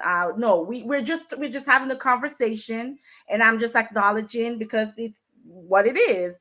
And I want to ensure that we are just being intentional about making space for various other faith traditions that Black folks are in every faith tradition ever, including no organized religion type traditions, so to speak. So just an atheism, and I appreciate the context that you wove around some of our reasons collectively, although individually it might vary, of course, but we're just saying in general overall.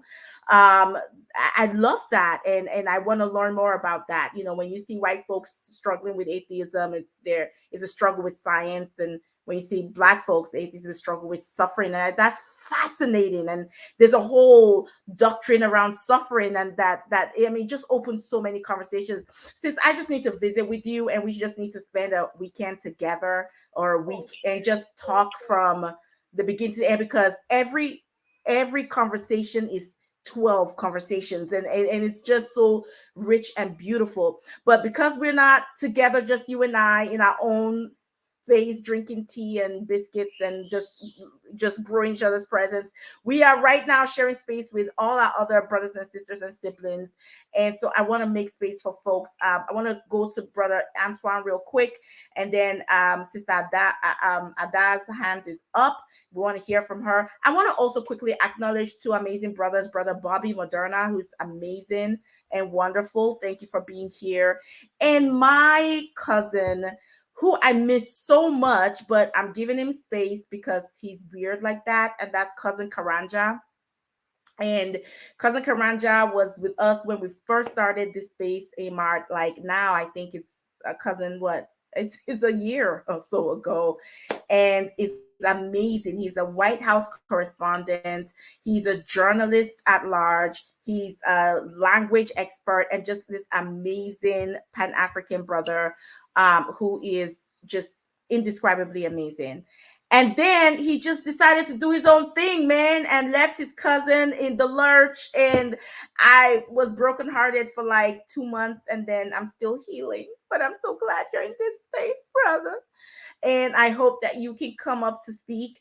Also, because he is a proud defender of a practitioner and defender, but not that we need to defend ourselves against anything, honey, but practitioner of African traditional religion. And I'm hoping that he does speak. So, brother, if you can lift your hand up, and you will go up after Sister Ada. And our wonderful Sister Chichi is also going to come on stage and speak. And she has a lot as a professor of sociology, and she also does work in the religious space as well. I'm excited to hear all this feedback. So everyone else, please go ahead and lift up your holy hands in this space. Girl, is this COVID? Blame COVID for any nonsense that you witness right now, okay? But yes, and you'll be welcome in the space. Brother Antoine, you've been incredibly patient, and we just can't wait to hear about the work that you're doing. And you already started that conversation just to talk through. First of all, I mean, if there's any feedback, any reflection that you have based on the dissertation upon dissertation that Dr. Stewart has offered on today, please go ahead and share. But also, we want to learn more about the work that you are doing in addressing and eliminating anti-Blackness in the Black church. Please go ahead. Yes, thank you so much. And powerful words, Doctor, just with about the suffering and the science. So I'll pick your brain a little more on that. Yes, so just to get back to some of the work that I've been doing, some of this is I'll share off the back is just based on my opinion, but I'm gonna go and I also want to make sure that even though we are being critical of the Black church, it doesn't mean that the Black church should not exist. That means that it's important that our institutions and the places that we love receive criticism, and that we look at it from another perspective, because the goal is to build a stronger Black community, and to make sure that our people are healthy, both spiritually, mentally, and physically. And so I just encourage anyone who's listening to it now, or who will be listening to this in the future, that it's just important for us to be a part of these institutions so that we continue to demand the changes that it needs to continue to affirm Black life and to support Black people. Great point. Great point. And I think I don't know who, somebody famous and amazing and wise once said, we critique what we love. So I hear you loud and clear. Thank you for illuminating that, brother. Yeah, and so with going back to the definition that we were talking about last time with Donna Bivens, talks about internalized racism. Yes. Internalized racism is a situation that occurs in a racist system when a racial group oppressed by racists supports the supremacy and the dominance of the dominating group by maintaining or participating in a set of attitudes, behaviors, social structures, ideologies that undergirds the dominant groups. And Brother Antoine, you better remind us of what we learned. You better repeat back what we learned, okay, Brother Antoine? I love it. So when we look at these four categories that she explicitly goes through, is decision making process, resources, standards, and naming the problem. And so I want to kind of talk about some of these aspects from the Black church perspective. One, from the decision making perspective, one of the things that we have to continue to be conscious of is how money is raised in the Black church. Some Black churches do not raise their own money from their congregation, from the Black community. Sometimes they rely on white institutions to subsidize or to fully fund their congregations. Some of this is not public, but it happens, and that's why questions need to be raised. So when you don't hear Blackness being affirmed, you understand sometimes that's because they're conscious of where their money comes from, and they don't want to create waves. So when we talk about sometimes the monies that Black churches rely in the congregation are connected to major donors that are protecting white supremacy, because that's where they get their funds. That's where they have their partnerships. That's where they have their influences. So it's important for us to do very informal power analysis of our congregations, because some of the major donors might be connected to white institutions, and they're putting the pressure on clergy leaders and administrators so that they don't do the affirming work, because it makes them feel uncomfortable because they're conscious of their political and relationships on the outside. Pastors, when you have bivocational pastors, it's important to understand what institutions they work for, because a salary of the pastor is so important to shaping sort of their comfort level with doing with standing.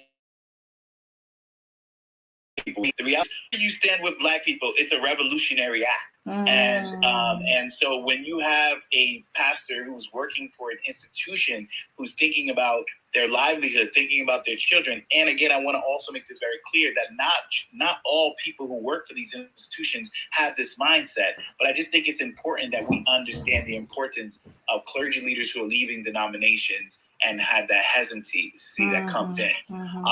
Sometimes those people in the congregations are trying to curtail the pastor's message and teachings because they're afraid of their own statures or their positions. We've seen that with President Obama and Jeremiah Wright, right? When he was running for president, he had to denounce a Black minister.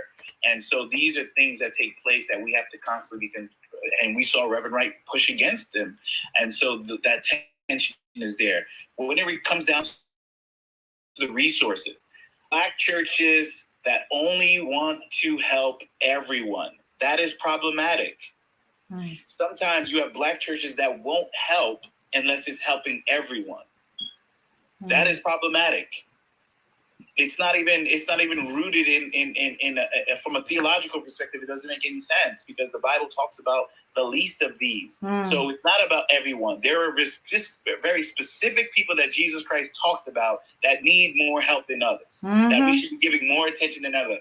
But the whole notion of Black churches wanting to help everybody is rooted in this internalized racism that we can't help our own unless we help everybody else. And this is one of the reasons why you found some congregations not wanting to affirm Black Lives Matter, because they were more comfortable with all lives matter.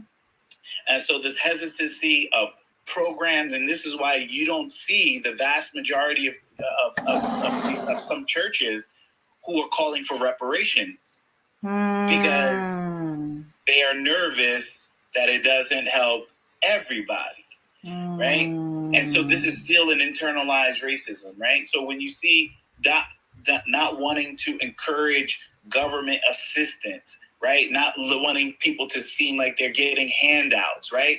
It's them trying to protect the status, right? Oh, we don't do that. We don't rely on the government. But then all these white people on government assistance, you never hear white churches pushing back on this narrative. So you have sort of these things that are seeping in our congregation that we really need to do. Black churches who are afraid to speak about the conditions of Black people because of a few people of color or white people in the congregation, right? So you have these Black churches who have a few sprinkles of people of color and white folks, and they don't want to affirm that because they don't want to be seen as pro-black. And these are continue to exist.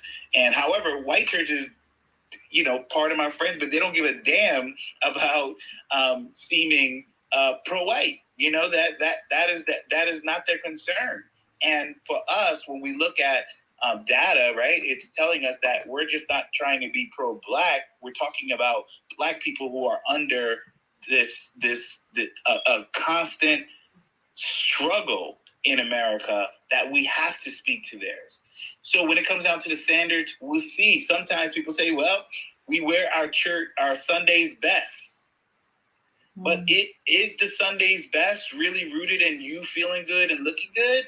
Or is it rooted in you trying to portray yourself as something more, right? You're trying to make sure that you are looking good, and it comes out from the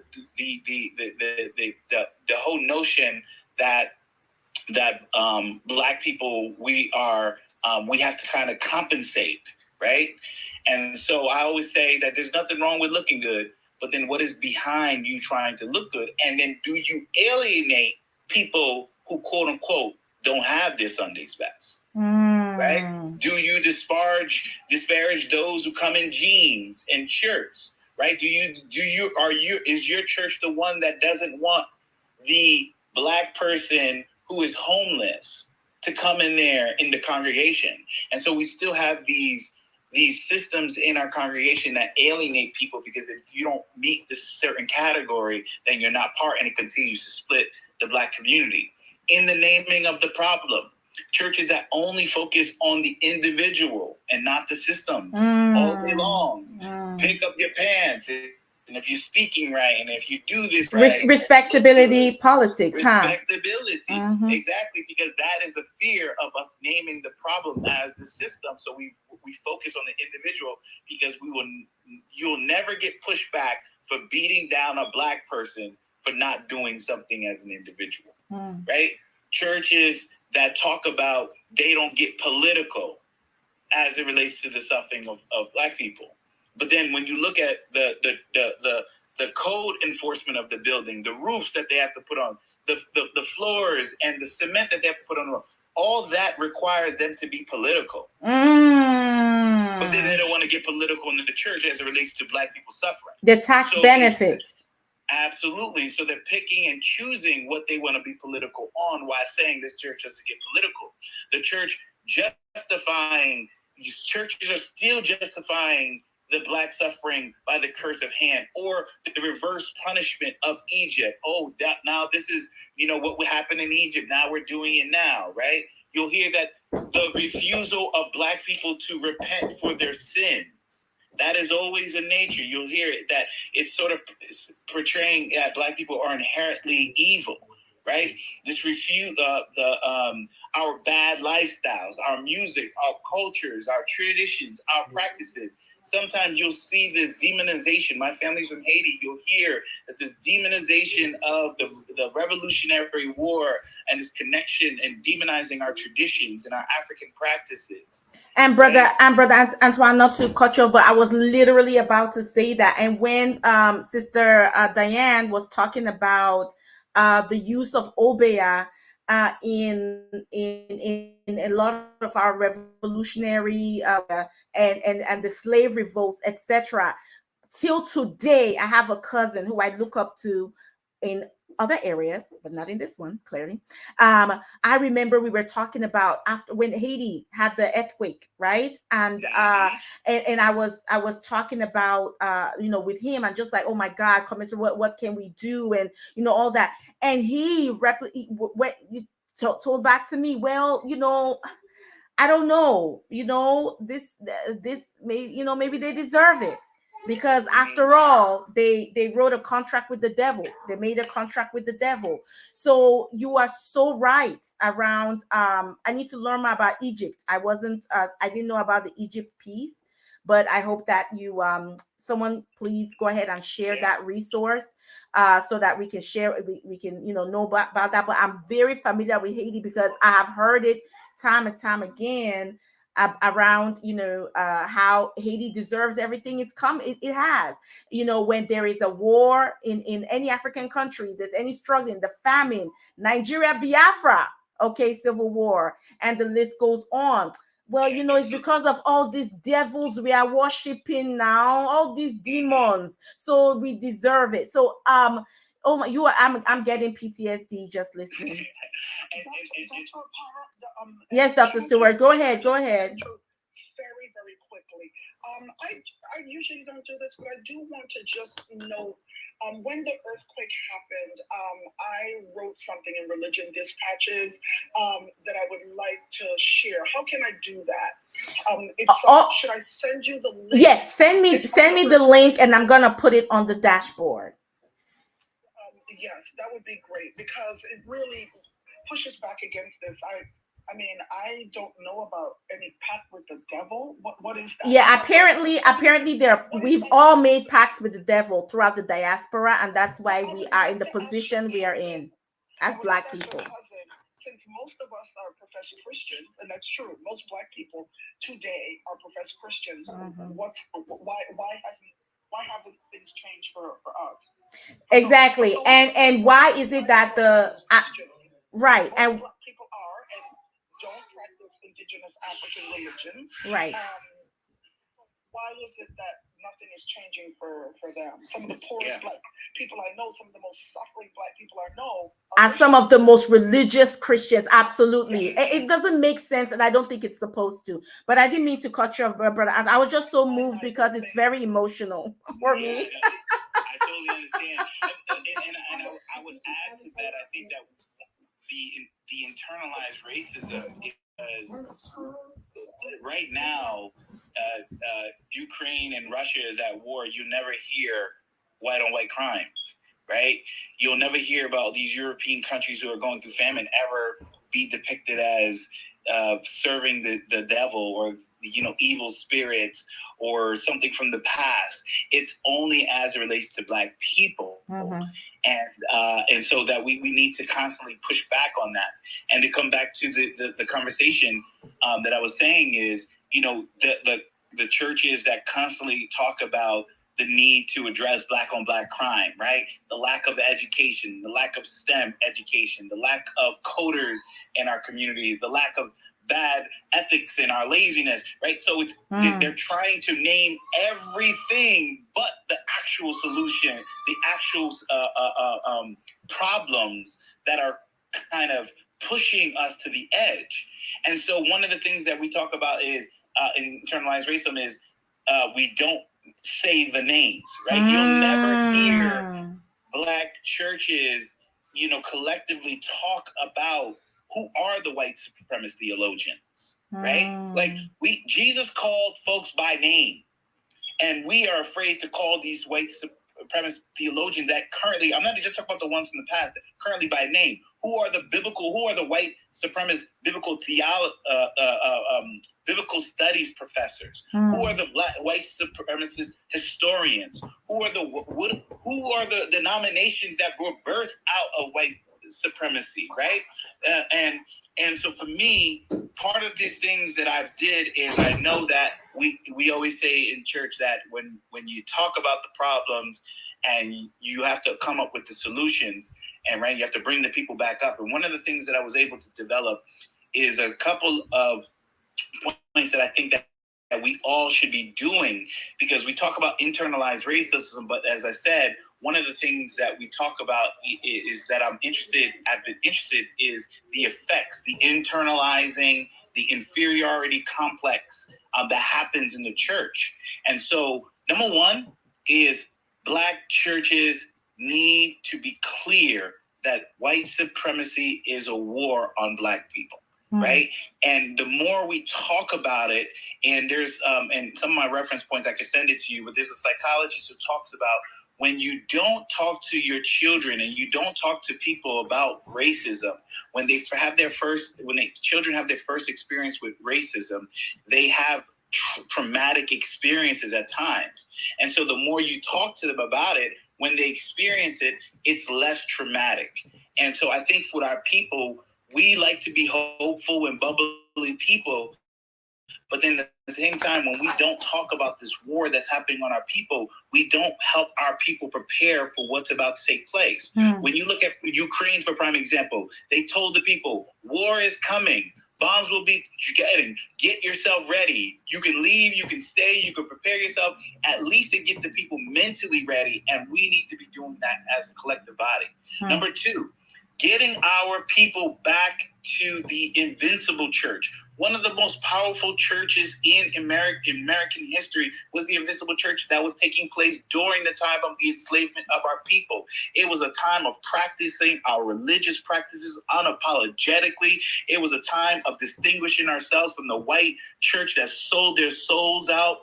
And we were practicing the real religion. We were affirming each other's lives. We were marrying each other privately. We were loving each other. We were singing. We were practicing. And the church did not discriminate on anyone who had previous traditions and beliefs. When you study the invincible churches, even those who affirmed Muhammad were affirmed in the church. And so we need to get back to the business where the Black church can affirm all Black lives, regardless of what and who there are. And we need to be clear about white freedom fighters. Not everybody who were abolitionists were truly in support of the freeing of enslavement. Some of them felt that one day they should be free. They weren't about immediate freeing. So we need to distinguish those who were about immediate freeing and those who said, well, later when it was convenient. We need to make sure that we talk about the fullness of Jesus' life. Black churches need to make sure that we talk about Jesus as a Jewish man, as an oppressed group of people, right?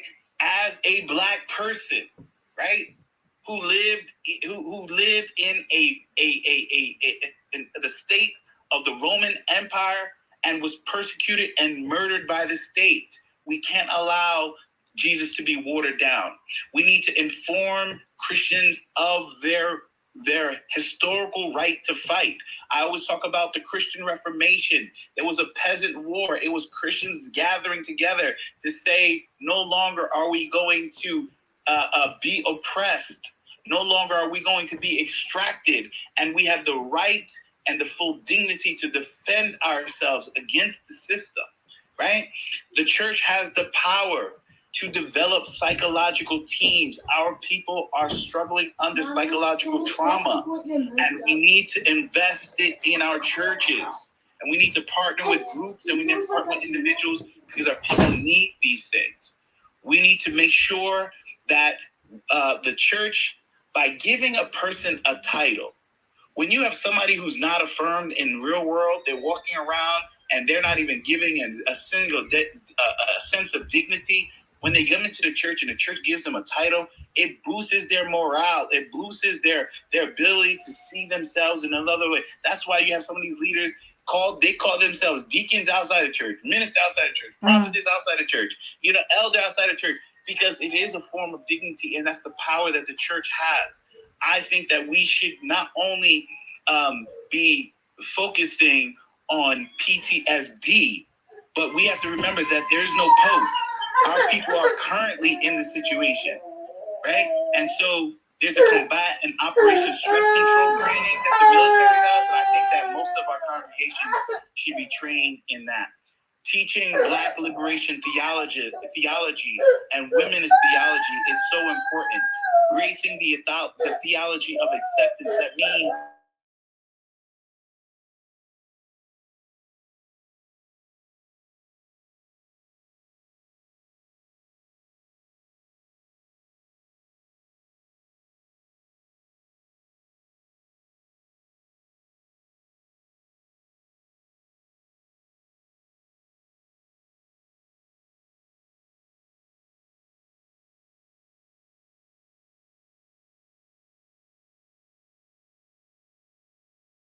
Black life. And the last three pieces is partnering with organizations in the community that build Black power for our community, promoting Black economic partnerships partnerships and smart investments. And the last is change the narrative of the world in the church. That we have to make sure that when people come into our congregations, we affirm that Black is beautiful, Black is smart, Black is courageous, Black is resilient, and that people should walk out the church feeling more hopeful and better, even though we're in the midst of war. And so these are some of the practical things that I want to say about steps that we can take. And if you want to send me a DM, I can send you more messages. This is not the first time. We've always had people during enslavement and post-enslavement who were always saying the same thing. Mm-hmm. They were always pushing back on white supremacy. They were always correcting these white supremacist theologians who were trying to pick and choose biblical to affirm their racism and their enslavement.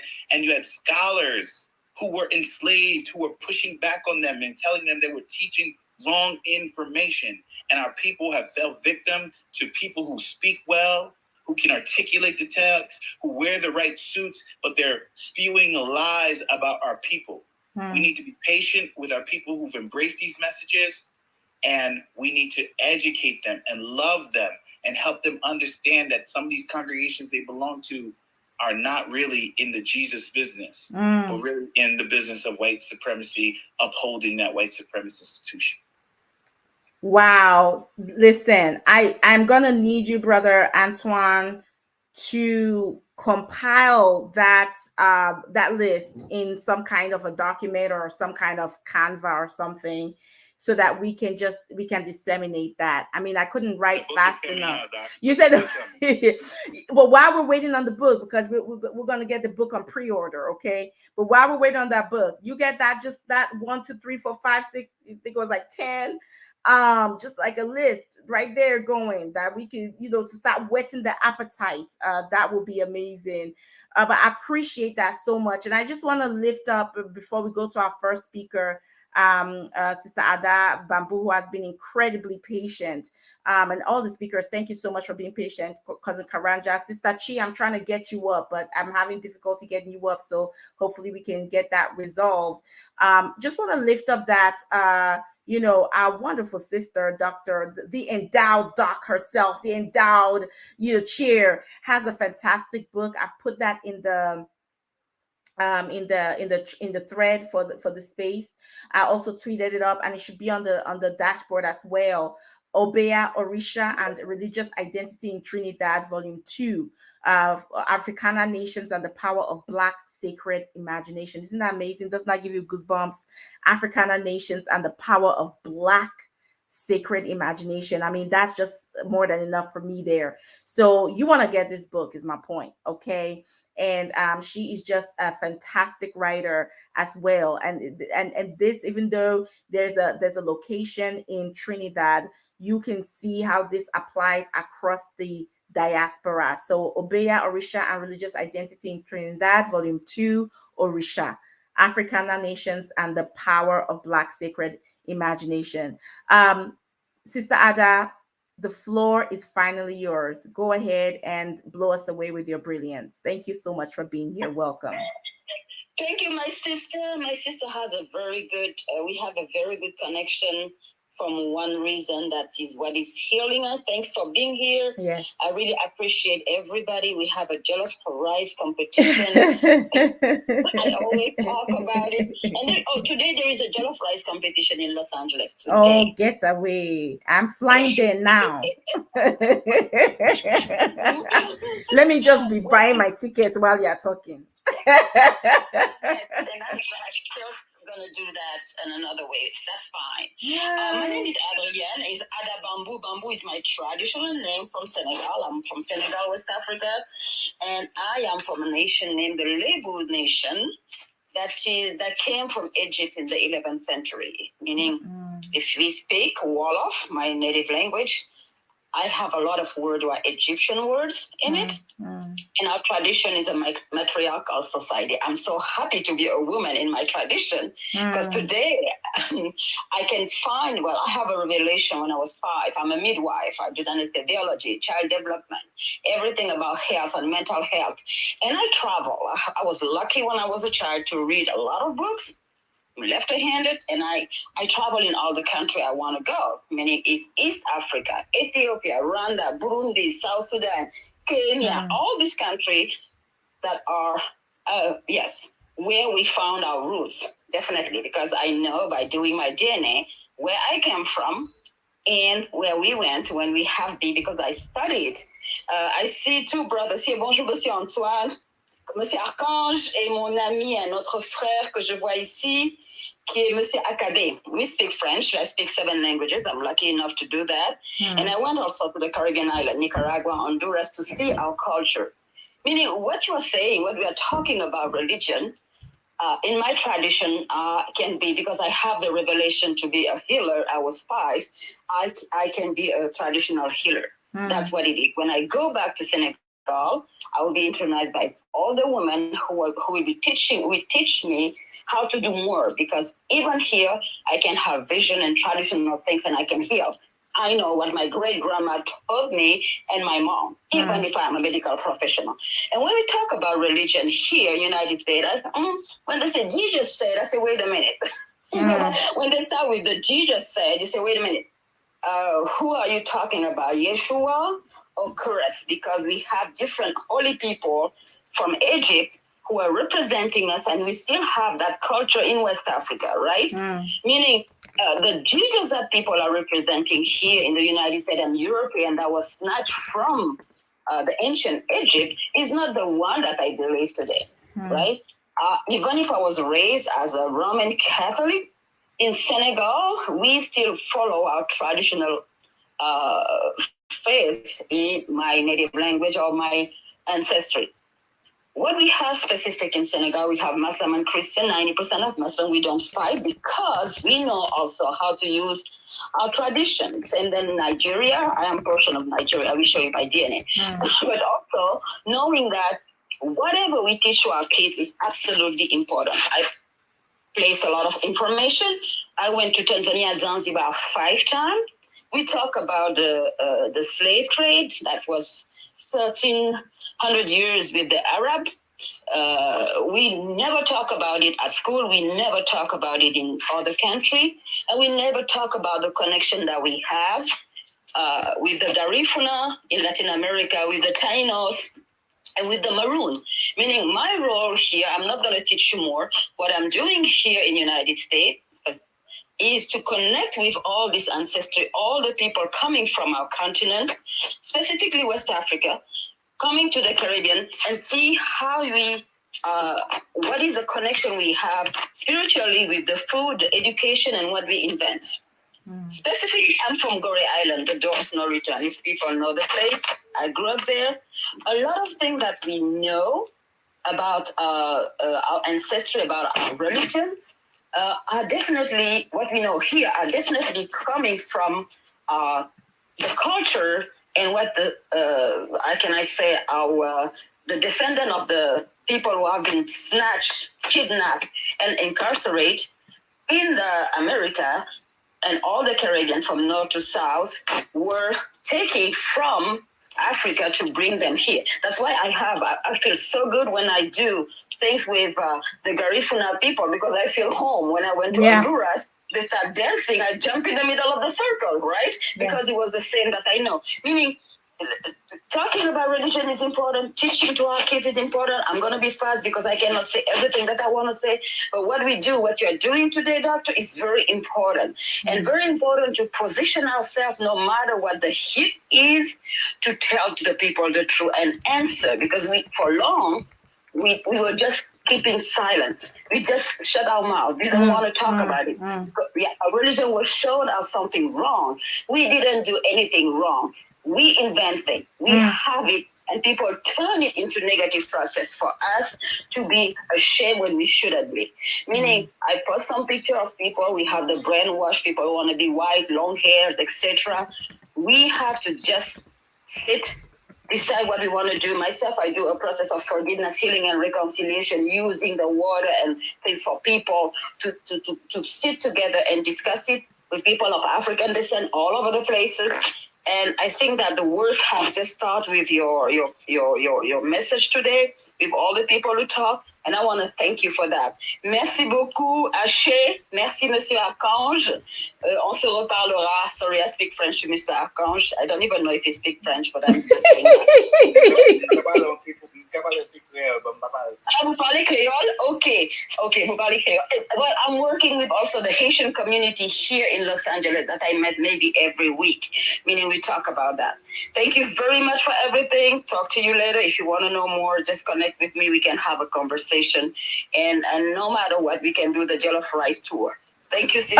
Bien sûr, bien sûr. Merci beaucoup, ma sœur, and de rien, for all your wonderful words. And I just thank you. And I hope that you're here when we close out this space. I would love for you to conduct an affirmation, sort of like as we when we close out, if you're able to and up to it. Just an affirmation. Just center us as we close out. So if you're still here, hopefully we're closing out this space soon. That would be a wonderful offering that you can offer to this community. So thank you so much, Sister Ada, for that beautiful rendition. And you're right. And part of the silence also has been because we don't know, right? If the more we don't teach, it's like what Brother Akanj said. If we're not teaching our children and we're not talking about it, soon enough it's erased. Soon enough we don't know. And if the ones that know are afraid, and then the ones that know don't talk, then it doesn't exist anymore. So this is why these spaces are so important, and why it's so important that we each take this and take it out. Sister Chi wrote something in the thread. She said, I was 2 years old when I found out that Assemblies of God was founded out of white supremacy. Yes, many of our faith traditions are. And now that we know, what do we do with it? And so Dr. Stewart, just to kind of reflect on what Sister Ada just laid for us, I was wondering if you can just a little bit, and again, y'all, Sister our endowed sister, has this beautiful book that is out, okay, that we just talked about. And I also I posted that on the dashboard. And also her writing, The Myth of Voodoo, a Caribbean American's response to the representations of Haiti, is also on the dashboard for you to enjoy. So please check it out and purchase that book, okay. The book is Obea, Orisha and Religious Identity in Trinidad, Volume 2, Orisha. That's the one she wrote. She wrote in partnership with one of her colleagues who wrote Volume 1, and she wrote Volume 2. Now, feel free to get both volumes, honey, so you have the whole complete enchilada.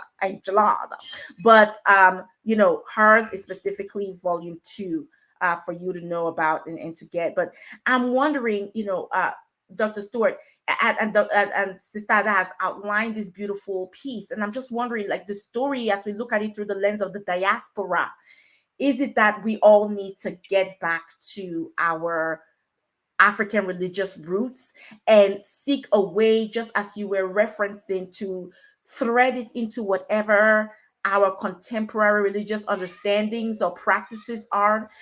Is that an answer to all of this? And how does that sit with you? I also wondered if, because we have someone who asked in the thread, what is the Black church? It's amazing, and I'm so grateful, everybody, that you are asking these questions, because sometimes we need to level set, even the level setting, right? We often come into spaces with presumptions and assumptions, but sometimes we do have to get to the basics and define all terms, and sometimes we miss some. So thank you for bringing us back and reminding us, this is an international space. And I don't know, in the UK, do you all talk about the Black church? If you're in, I don't know, India, do you talk about the Black church? If you are in wherever in the world, in China, is the quote unquote the Black church, does that mean something to you there? I don't know. So we did need to level set that. So thank you, sis, for asking that question. So Dr. Stewart, because I know you do have to leave soon, if you could just sort of, as I think through your book, And I think to what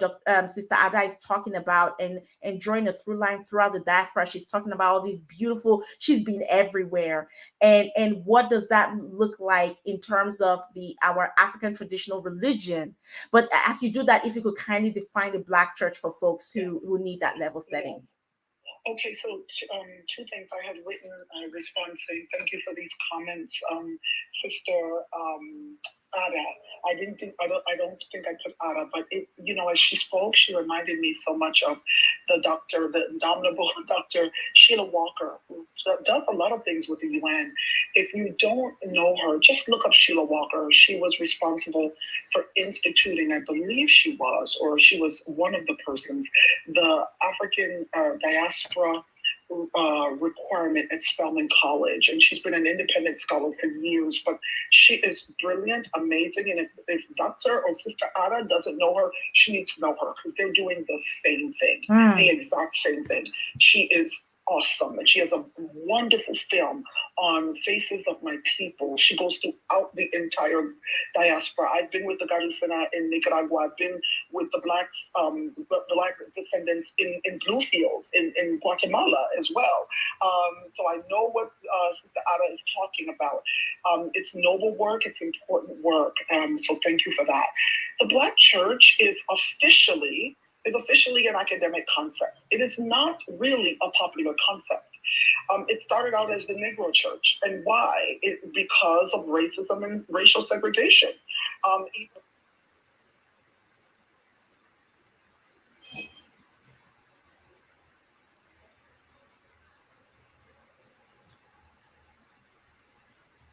People, they were rare exceptions, and what they did, they were often spatial regulations, that Black people had to sit in balconies or peer in through windows or sit in back rows. So the Black church emerged because of white racism. But the concept itself was a concept that emerged as sociologists of religion mostly were trying to study what was happening in the churches that African Americans forged. So why did they forge these churches? They forged these churches because they were barred from belonging to white churches, right? In a previous life, I had a Senegalese boyfriend who thought the Black church was a racist thing because it's only for Blacks. No. So you're right. We have to get this clear. Most people that you meet in everyday life are not going to go around saying, I belong to the Black church. They're like, I am AME, I am NBC, I am Kojic. They don't sit around talking about belonging to the Black church. It's a scholarly conception. It's a scholarly shortcut from the traditional denominations that were forged in a period of racial segregation under violent white supremacy among Black Christians. That's what the term relates to.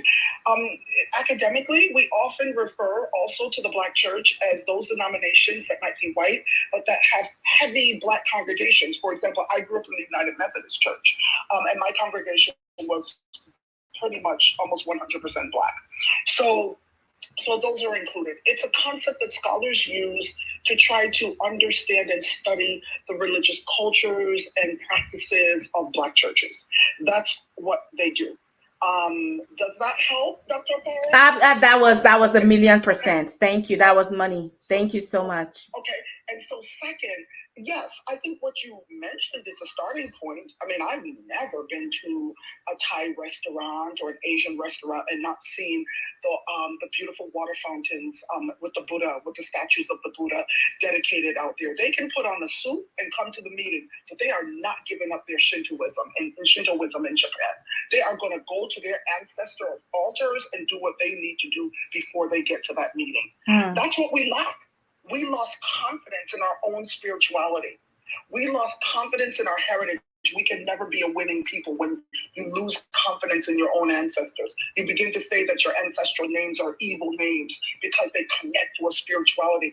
This is a very, very sad situation when you do no longer connect to your own ancestral lineage and spirituality. And because everything was imbued with spirituality, names, the power of names, that now that people convert to Christianity in certain African contexts, they don't want to be connected to those names because that's demonic. Dr. Stewart, we have pastors that do a whole ceremony to remove their name. Yes, that absolutely happened. That was was demonic. Who told you that? Yeah. Your ancestors who died fighting these white intrusion, white colonists didn't tell you that. So why would you believe them over your own ancestors?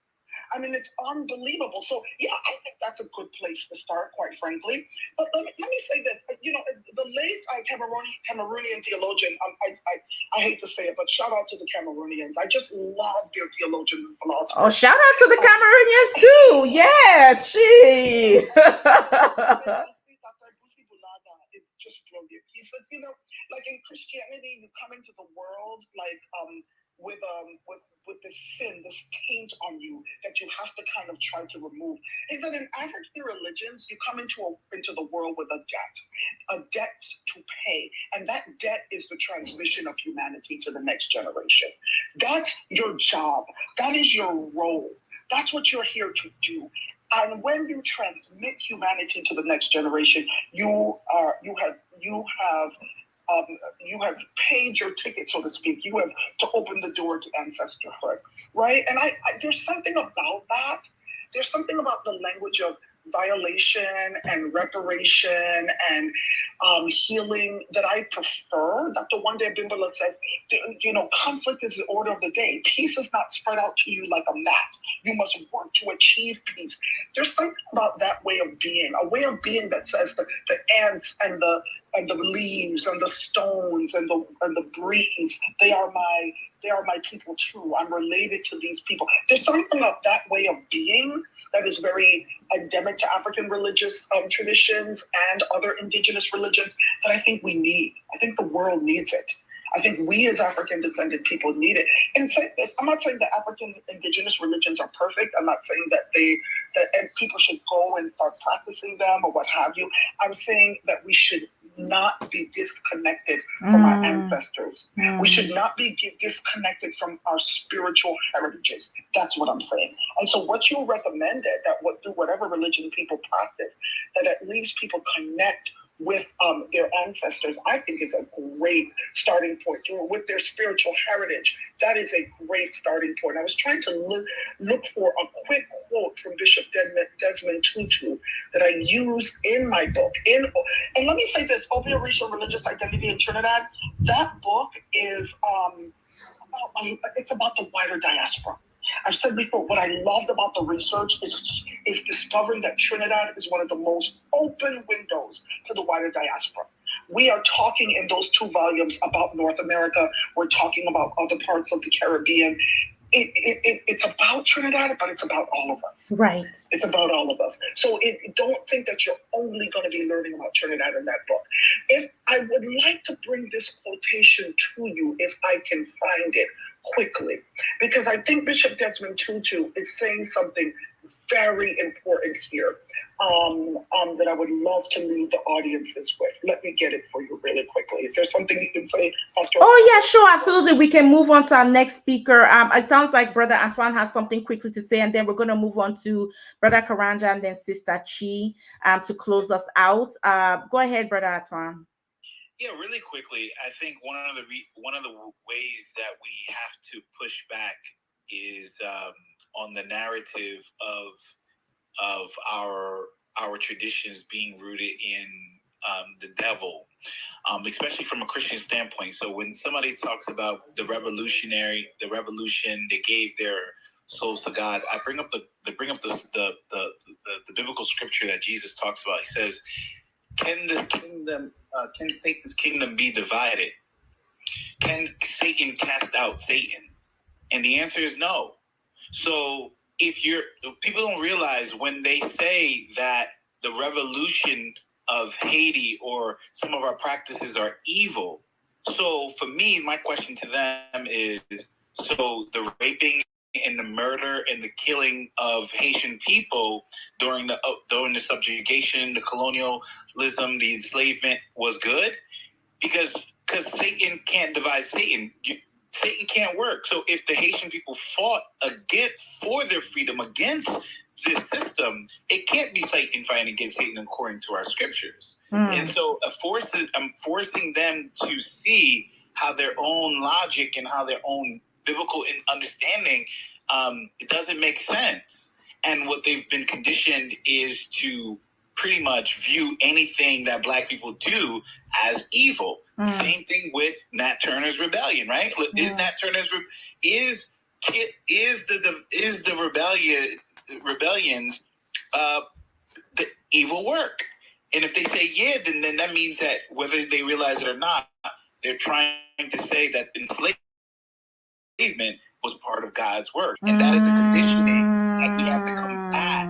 We have to constantly remind them that they're leaning into, and they're doing exactly what white supremacist theology wants them to do, is to be not say it's white supremacist theology, believe it, and then preach it like it's the gospel of truth, and to convert other Black people on this theology, which is most of the dangerous thing. That's why you don't need to be a biblical scholar to challenge ignorance.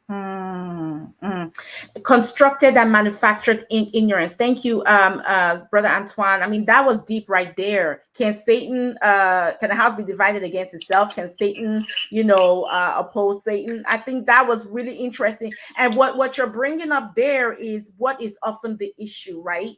Which is, yes, our culture and our this and all that is evil and all that, right? Okay, but against what? Like, what are you comparing it to? What is it, the backdrop? What is the backdrop? These behaviors and actions was in response to what? Like, there's something that is not being said. What is that thing? Let's talk about that thing, and then what you are implying about the nature of that thing by labeling who we are, what we do, the way that you have done. Because if you are saying that our fighting and our revolting and these behaviors is demonic, okay, but what were we fighting and revolting and behaving against? What was present at that same time? And are you then saying that was good? Is that what we need to be? And the problem here is that none of white supremacism and the delusions of white supremacy are not, again, they're delusional. They are not supposed to be logical. That's never the point. They are not supposed to make sense. You are just supposed to be convinced of it emotionally, and therefore have it impact your behavior in such a way that the result is power and resources to be consolidated among those in white bodies. The end. Anything else is just, I don't know, like you are doing too much. You understand? Because at the end of the day, I always go to the nitty-gritty, which is, what is the function of this thing? This your thought process, this your belief system, this your policy, this your practice, this your process, this whatever. What is the function? Who is going to benefit from this thing? All these things you are saying, at the end of the day, who is benefiting and who is suffering? Where is the power? Where does the power lie inside of this thing? And where is somebody being exploited or underpinned? What is the narrative? And what is the bottom line? What is the function?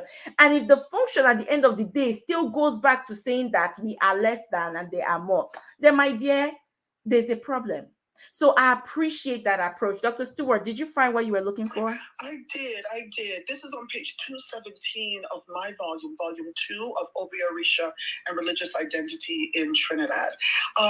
Bishop Tutu says, with part of himself, the African has been compelled to pay lip service to Christianity as understood, expressed, and preached by the white man. But with an ever greater part of himself, a part he has often been ashamed to acknowledge openly, and which he has struggled to repress, he has felt that his Africanness was being violated. The white man's largely cerebral religion was hardly touching the depth of his African soul. He was being redeemed of sins he did not believe he had committed. He was given answers, and often splendid answers, to questions he had not asked. End of quote. Thank you so much for that. I was trying to Google that quote so that I could put it up, but if there's a way I can just access that and I put it up, but that's okay. I will try to find it. Yes, page 217. I got you. 217 and 218, but I will give it to you later. Let me see if I can pull it up, and everything that I'm sending you is in your messages box. Okay. Yes, sis. I've been watching that, and I'm posting it as we receive it. Thank you so much, cousin. Hey, I'm going to hear your voice today. Wow. How are you? What's up, sister? I don't know why I got relegated to cousin. I don't know why I got. You got relegated because you exiled yourself from my life over the past, like, I don't know, 6-7 months. So yes, you are just a cousin and a third degree at this point. Well, listen, I don't know if it's you that sent the Twitter police after me, but I don't know if you noticed that I've been in Twitter jail. Oh my gosh. And did not have access to this account. But great space and conversation as always. I'm kind of stuck at praise the Lord and past the violence, religion and anti-blackness. And I can't move past that. And the whole time I've been here, I kind of feel like the space had moved on past that to talking about Black Christianity, the Black church. And when we talk about religion in the context of where most of us are, which is, I'm guessing, in the United States, I think of Christianity, even though, of course, religion, you didn't say Christianity, you said religion. But I'm thinking Christianity, but for that matter, even Eastern religion.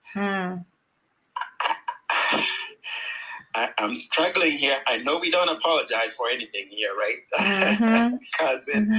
But just talk your talk, speak your truth. Go ahead, just get it out. The Black church, Black Christianity, all of that just sound like oxymorons to me, because praise the Lord and past the violence is what I think of when I think religion. When I think Christianity, I think violence. I think anti-blackness. I think murder, death, destruction, erasure. So I'm a little, I find it a little difficult to get past, that discussion, because to me, all it is violence and erasure. And I did grow up in the church, like every, like 90% of every good African, we grew up in some kind of religion that is not ours, either Eastern or Western. I don't care, which direction.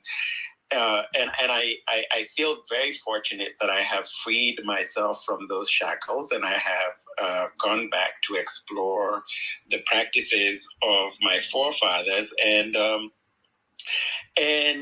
the practices of my forefathers, I can't even describe them as religion because they're not dogmatic. And when I see the word religion, the only thing that I'm able to sort of internalize is the dogma. And so, it's all violent. So I don't see any saving grace about any religion, Eastern or Western, outside of what my forefathers practiced, which was pure love, by the way. As far as I understand it, as far as I can tell, the only commandment in the religion of my forefathers is do unto others as you would unto yourself. Do unto others as you would have them do unto you. There is no dogma. There are no, there's not much more than that. Are there norms by which and traditions by which my community lived? Yes, but they're not part of the religion. They're not ingrained in the religion. So it's not a religion of. It's not, the spiritual practice was not a spiritual practice of threats and prohibitions and you're going to hell for this, that, or the other. The community and the traditions took care of the social order, but the spirituality is really quite simple, and I relate to that. And I relate to it at a cellular level. I relate to it at such a deep spiritual level that I can't imagine that there was a time that I ever subscribed to anything else. And I can't say that I ever did, because I really didn't. I was brought into, I was dragged from infancy into something that never resonated. It never resonated with me, even when I didn't understand what they were saying, because, by the way, we were taken to a church where they spoke English, when the only language I knew was Kikuyu, my mother tongue. And that was the beginning for me of why the hell are we in this place where they're speaking this foreign language? And, so it never resonated. And then by the time I started learning the language, hearing what they were saying was even more alienating. And that was around the age of 6, when my grandmother was also starting to teach me about the Mau Mau, the Freedom Rebellion in Kenya, and about the white colonizers and their evil.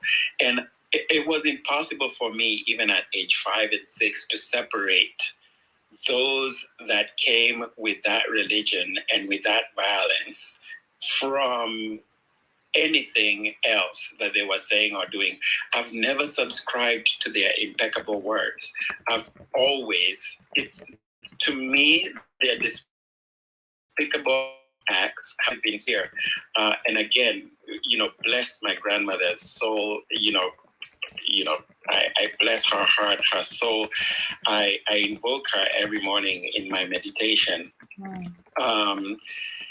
because I feel thankful that I never got the chance to get brainwashed. I think she wouldn't see to it. My maternal grandfather would not even go inside the church for funerals or weddings. He stood outside, and so I guess I come from a long line. Thankfully, I had role models that were showing me that the prevailing sort of what had become mainstream, I did not have to subscribe to, and there was not a part of me that ever subscribed to it. And the more I have known, the harder it is for me to see anything but the violence in all of it. That's all there is for me. Religion is anti-Blackness. I can't separate the two. So I don't know how you then have a so-called Black church or Black Christianity or Black Islam, for that matter. So that's where I am. But you know me, I'm gonna rock the boat, sister. Good to see you and good to be back. No, thank you. And no, I did not call. I did not. Can I say something? Oh yes, Doctor. Oh yes, Dr. Stewart. I'll bring you in a second, Dr. Stewart. Just one second. Who was that just spoke? Huh? Oh, that was cousin Karanja. But just give me one second. Doc, 1 second. No, cause I just want to acknowledge cousin for a second. I didn't realize you were in Twitter jail. I certainly would have paid your bail anonymously, because I'm still mad at you, but anonymously. Sorry that you were in there though. I'm glad you're out. Glad you're here. And I just want to acknowledge and give space for your vulnerability. I hear that. I hear that. For a number of us, religion is synonymous with violence. I get that. And it could be, Christianity for sure leading the pack for the reasons that Dr. Stewart mentioned earlier. It's the one that has affected and impacted us the most of all of them, particularly in this space when it comes to anti-Blackness. But certainly many of us have suffered in the hands, and I've been reading. I didn't feel like I was in a position to speak on this until I get someone who's more of an expert for future time. But I've been reading a lot about anti-Blackness in Islam, and I certainly am exploring in other religious spaces, but I'd rather the experts to speak on that than for me to opine. But to your point, and so I just want to make space for that and say, and hold space for that, to say I get it. And even though you were struggling to sort of get it out, I think a lot of people agree with you and are coming to this conversation from where you're coming from as well, and hence either turning to atheism or turning to our traditional roots. But to the point of what many people have spoken about, Sister Ada, Brother Antoine, Dr.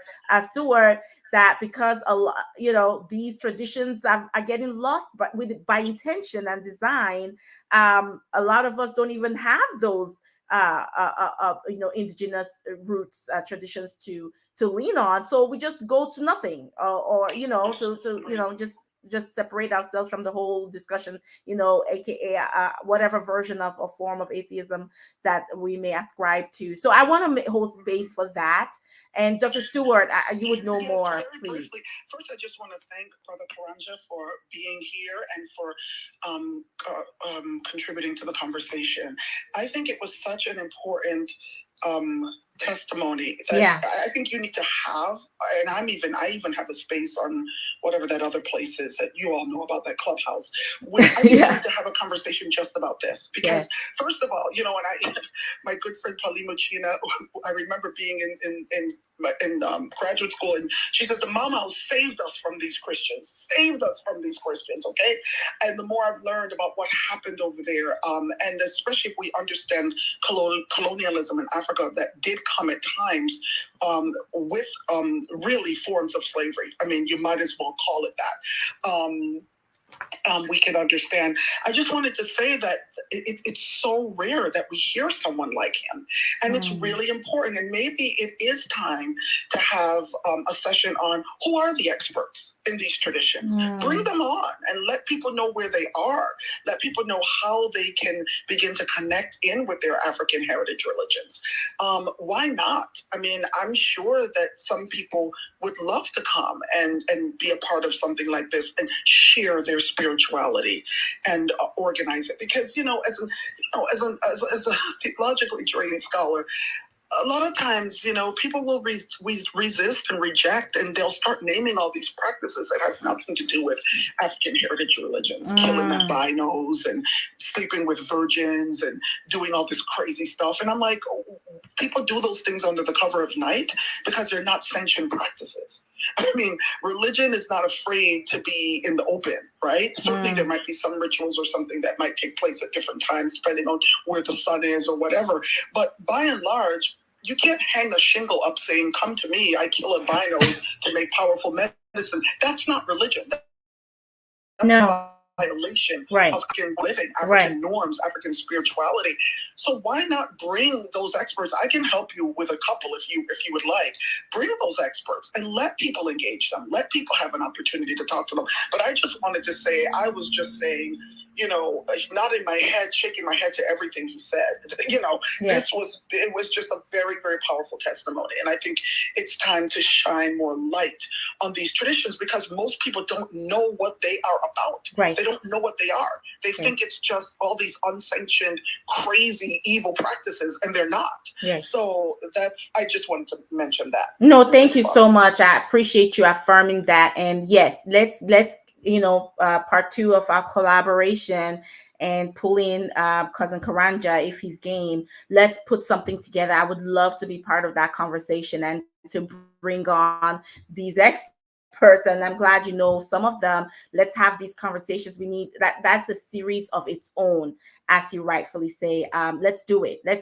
It's critical. So thank you so much, Sister Chi. Welcome to this space. I'm so glad we finally figured out how to circumvent Twitter. Speaking of Twitter jail, you just heard of your fellow inmates. It sounds like you too have been being oppressed by Twitter for speaking the truth. Hi, Dr. EJ. I've missed you. I missed you so much. It was a long 2 months of trying to get my account back. Wow. And, this was like right after Ujulania also was in Twitter jail. So I think there was a targeted, move against, English-speaking Africans that was happening on Twitter. But, I'm surprised my ass hasn't been dragged to jail. I mean, all the shit I do on this app, I'm really, somebody's looking out for me. How did you escape? I don't know because I look, I should have been in prison, not even jail, like Twitter prison, the correct one, at this point. But anyway, please, Biden has his new policy to free the prisoners from Twitter jail.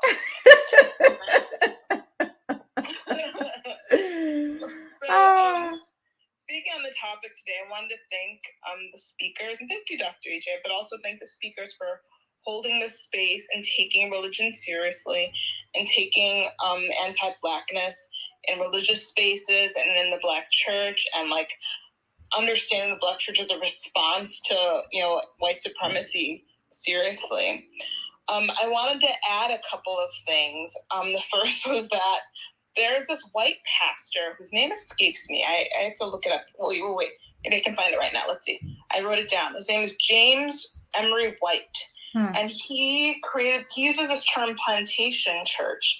And a Black minister friend of him talked about some churches being plantations where you've got the sea of brown and black and white, like a multicolored congregation, but then all of the leadership is white.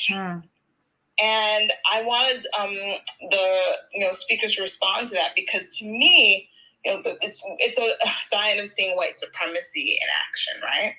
And I was actually in a church that was kind of like that, I'm not gonna lie, a couple of years ago.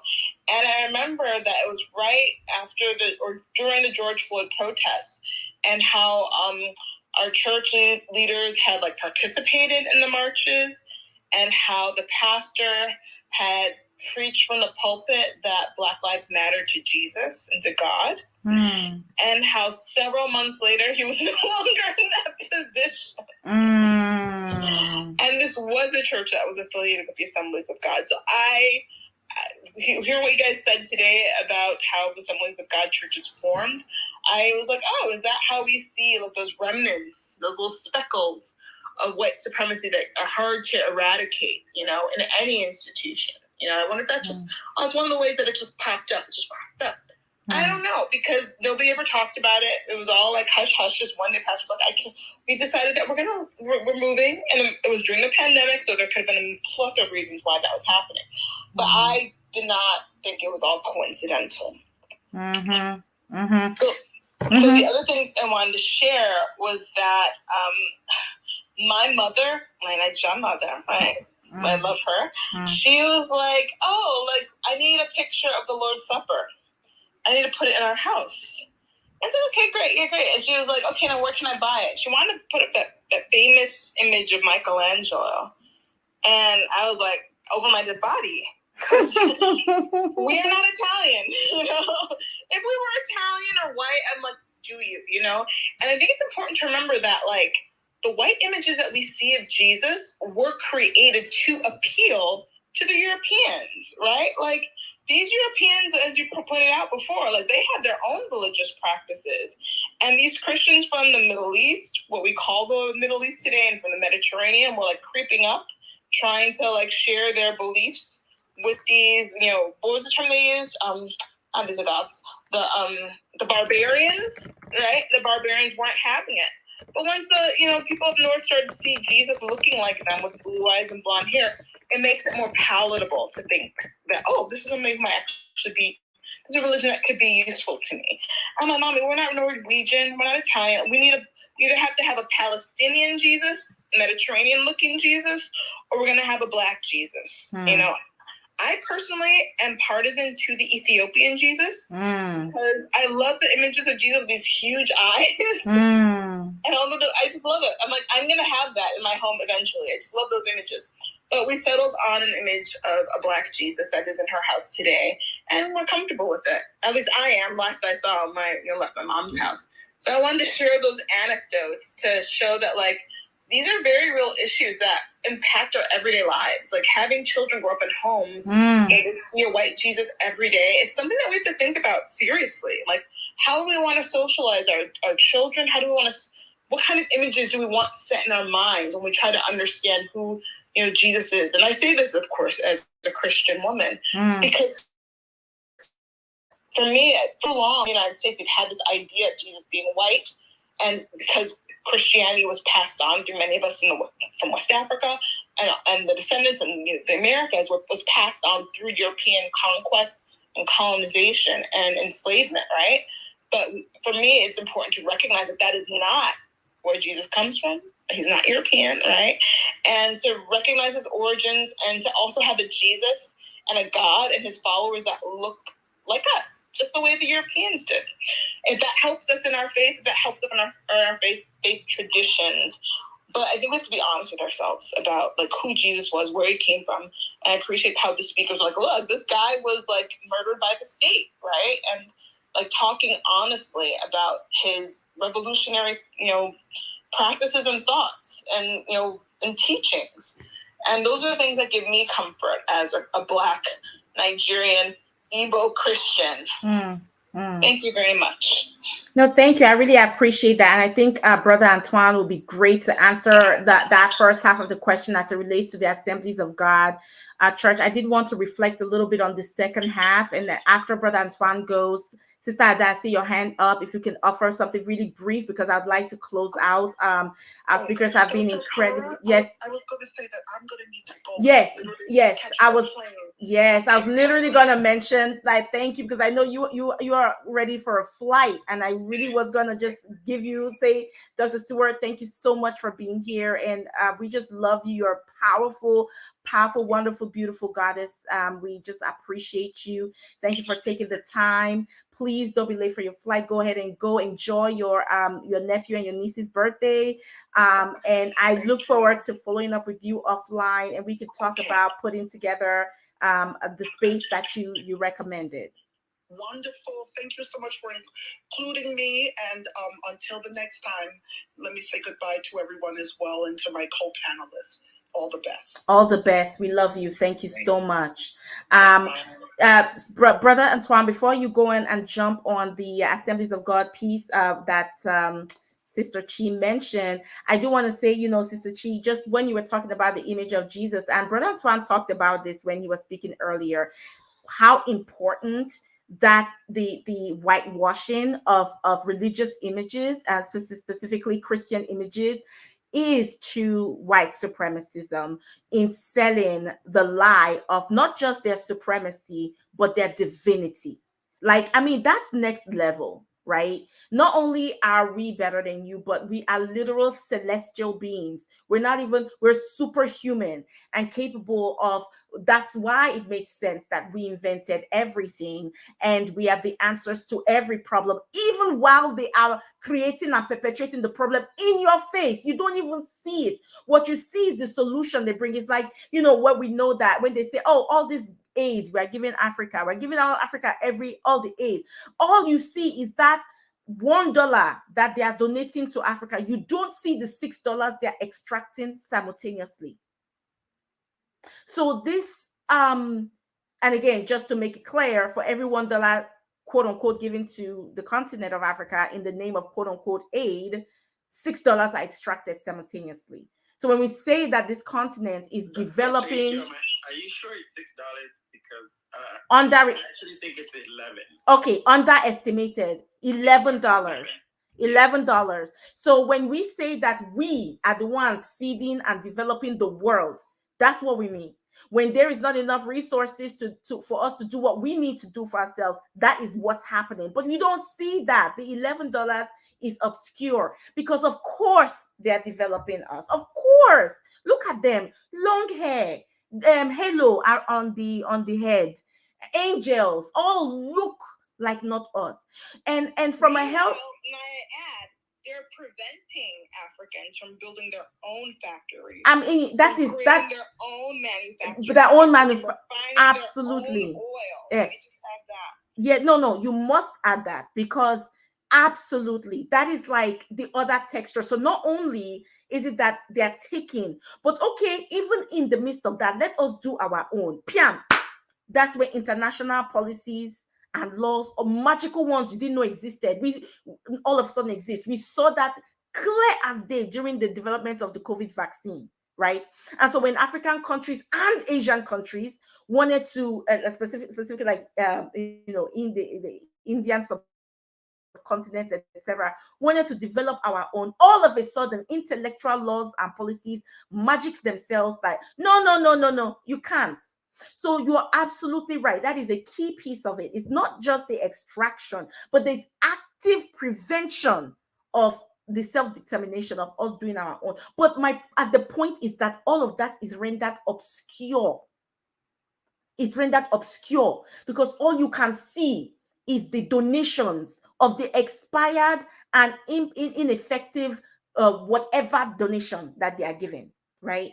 And how these then images of the Messiah, of the Savior, of the solution, of the answer, of the fixer, the inventor, the creator, the divine, in their image, the image of their bodies, reinforces that dynamic.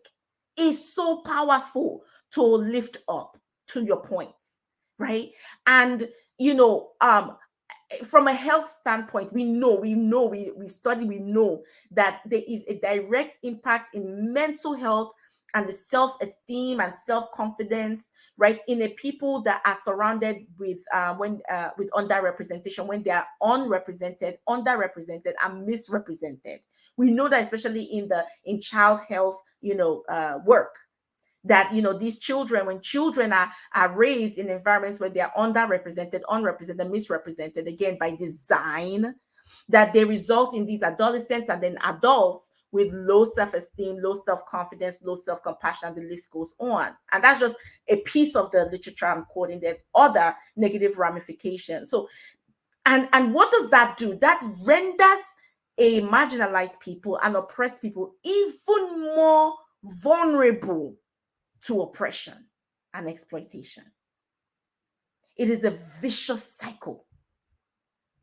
So this piece you just brought up, and Brother Antoine mentioned it, but that you emphasized it, I think it bears extra reinforcement. Why it is then so critical that if there's one thing any of us can do, all of us can do in this space, leaving out from here, is to just revisit the images in our homes that represent whatever faith tradition we are part of. Do they reflect us? Because where is it written that it cannot? I don't care what you are worshiping or who you are worshiping, or why can it not reflect you? Why? And so I think that it is such a powerful point because it's also so simple and practical at the same time. It's so easy to do. And it's also a powerful sort of entry point if you want to engage in conversations with others in our community that are still sort of, I would say, unemancipated mentally, from that piece. Brother Antoine, did you want to, Brother Karanja, I see your hand up. Brother Antoine, did you want to respond to the Assemblies of God, the first half of what Sister Chi said? Did you know anything about what was happening there with the Black Lives Matter to God comment and the consequences? Did you hear about that, or do you have any just sort of response to make to it? Yeah, thank you. So I just want to encourage everybody that this might not be your area of expertise, but I think it deserves for us to always interrogate all of our traditions and some of the denominations and churches that exist in our communities and our families' practices, and to learn sort of the history behind it. And as I said, the Assemblies of God, they were created by 300 white folks who broke away from the Church of God, which was one of the largest Black denominations during the Azusa Street in California. But if you look at the Mormons, they have a long history of validating the laws of enslavement. Seventh-day Adventists. Catholic Church. While the Pope declared that the Catholic Church should not support slavery, the bishops in America said that's a states' rights and we don't want to get involved in that. Right? It was a way of trying to defend the states and to keep the enslavement. So even the tensions that you see with the Pope and the bishops today on certain issues stems from that long history in America of always pushing back on any pope that tries to spearhead some forms of liberation. But I would just say that going back to the image, I want to make sure I'm very clear on this. And I stand on this, and any scholar can They could talk to me. But it didn't just happen that Jesus became a white man. It was designed. It was strategic. It was intentional. And the work that we have to do is to be able, sometimes we let it pass because we say it's not that important. It is important. When you look at an image for a long time, especially a deity that doesn't look like you, it starts to affect you, whether you realize it or not. And most of us don't even spend the time to uncover what's in our subconscious mind. We know what's in our conscious mind. We don't know what's in our subconscious mind. But there's a lot of entities that spend a lot of time of trying to figure out how do they embed in our subconscious mind. And so for me, I don't even fellowship with congregations that have white deities in there, black churches that have white deities. For me, that just shows me where your theology is at, and that you more than likely are not even affirming black life if you have a bunch of white figures that are not even rooted in facts. That's why whenever I see this white picture of so-called Jesus, I would say, who's this crackhead? Because I want to get people upset, because I want to see what's in there. If they get defensive, that just means you've embraced Jesus as a white man. Now, if I show you a black Jesus, then you're going to be the one quick to say, well, Jesus wasn't black. Why do we have to do that? Why do we have to see color? Yes, and that's how the game works. You stay silent when Jesus is white, and when Jesus is presented as a black person, you get mad, you get defensive, and you say we should be colorblind. Colorblind is part of white supremacy exactly in the church. Tell the people. And so yeah, absolutely. And so everybody, you also have to remember that there's a long history of American churches, these white American churches, not really being the church. They were country clubs. They were places where people gathered just to fellowship, like you go to a golfing club. So that's when we talk about the invisible church, the black church. The church was the birthing of the original church, connection to the original roots, right? God at the center, the spirituality in our practices. So for me, it's just important that people understand that many people became Christians because it was a means of mobility, social, political, and economic mobility. And a lot of those people still exist today. Just because you're over a church doesn't mean that you truly believe in this stuff. So I am just trying to encourage you, even in my seminar, I used to go around calling people. I said, you're not a real Christian. You're a fake Christian. And I feel that we have been conditioned to believe that we cannot stand forceful and utter those words out of our mouth. But Jesus did that all the time. He called them hypocrites. Mm-hmm. He called people, he said, beware of these people who are ravenous wolves. Right? He always talked about people portraying themselves as one thing when in fact they're other things. But why wouldn't we do it here in America? Again, I'm telling American context, this can happen all around the world. But why wouldn't we do it in America? We get scared. Because Christians, we're supposed to be lovable and quiet and brave. And no, that's conditioning so that we accept our conditions and we accept what is being taught to us, even if it's fake. I am not. If you follow me on Twitter, I'm gun blazing. And I'm unapologetic. And so don't follow me unless you're ready to follow like a radical at times. But my point is just saying, and the last thing I will just say is, I think we need to be very intentional about having the hard conversation. If you belong to a black church where those images are up, you need to have a demand that says remove them. You need to mobilize your people to say, we need to remove this and replace it in your home. If you have the authority, take those things out, burn it, throw it in the trash, or replace it. Buy a bigger one, a better one, with another image. You don't want kids to be looking up every single day at an image of white angel, white Mary, white Joseph, white Abraham, like, goddamn, no. And the last thing is I would just say is, going back to what the other brother said, yes, we have people who just don't believe in God. They don't believe in religion, and they think that religion is problematic. We have to accept them. If they're black, they still belong to us. They're still part of our community, and we can't throw them out. We can't throw out gay people, lesbians, people of different sexual orientations. We can't throw out Muslims. We can't throw out the Buddhists. the Black church has historically always been a place where Black people can be safe. Mm-hmm. Right? During times of lynching, during times of bombing, during times of state terrorism, that was the place that they went, even though they were not like faithfully connected to the faith tradition. And I think that we need a returning back to what I said about the original church in America, where there was no such thing as you couldn't believe in other beliefs.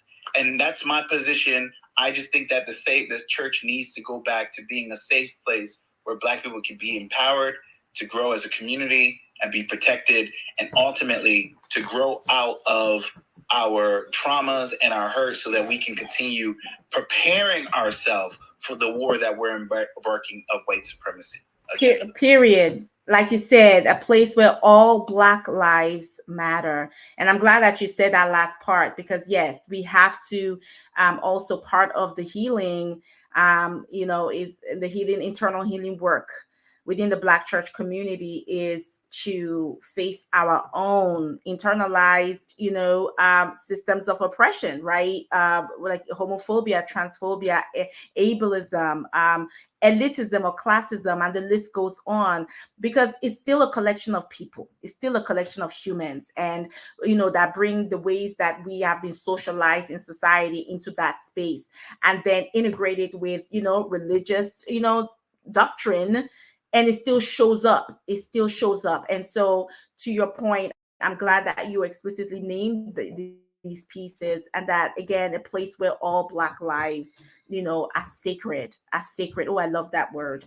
And so can you also speak to that comment about the plantation church? Sister Chi, I need to watch the time, because I have Sister Ada, I have cousin Karanja, and I let this brother up because I appreciate his perspectives, because he's a person that can speak to some of the, in a way. I won't say we've been speaking in an echo chamber. I think our discussions have been textured. But I do appreciate that, consultant Ngamia, that you seem to also have the perspective that is more traditional, shall I say. You've commented on the thread, all races are very important in the eyes of God. We should love each other as children of God. In that we should love neighbors as ourselves. You've put a poll up: which religion is more superior than others? Muslim, Christian, any other, none of the above. You've commented, our God is omnipotent, omnipresent. We have no reason not to believe in him. So, and what I appreciate about it is that a lot of people have this sort of mindset, and I think it's helpful. Maybe we've been kind of academic, kind of scholarly, kind of like hoity-toity a little bit in our sort of sophisticated grappling on the subject. But a lot of our people don't necessarily have like the tools to break this topic down on the level I think that we may be taking for granted. So I think it's helpful to hear the voice of someone who is still rooted in a very simplistic ideology, and having some trouble really accessing some of the places we are challenging each other to go, right? That it rises above this all races, basically all lives matter type mindset, and love each other, and like which, yeah, yes, but that is not opposite of what we are talking about. Like, all these things are happening at the same time. And so I think that it's really helpful to just sort of uh, help our brothers and sisters and siblings that might not have those tools yet. So we will end with that, with responses to consultant Ngamia. But Sister Ada, if you can just take 1 minute to share your offering, and cousin Karanja the same, just so that we can hear from consultant and respond to him and close the room. Sister Ada, go ahead. Thank you, sister. Thank you, sister. This is a sentence that every time come in my mind. The Ubuntu. Mm-hmm. We are. I am because you are. You are because we are. And if you don't use Ubuntu, definitely we're going to get lost. Sister, we talked last time about the health situation in the health system. I live in Los Angeles. I live in California. Last time we have a conference on food with the White House. When we have meeting with them, they never allowed us to talk. You see, all the people who are talking about us are white people, all who are at the decision position, who are decision makers, are white people. In our church, in Africa, remember we have the white, what they call it? Not the pastor, evangelist, or whatever it is. They replace it with people who look like her and continue to perpetrate the same message. If you go to my country, when you talk about pharaohs to everybody that is Muslim or Christian, they will tell you they are evil. Muslim people, I have family on both sides, and I talk about that. When you talk about that, it's everything that came from Egypt, they are evil. They don't know that they are brainwashed. Mm-hmm. And it's our role, for me, it's our role today to say, okay, if we want to replace those people who are in a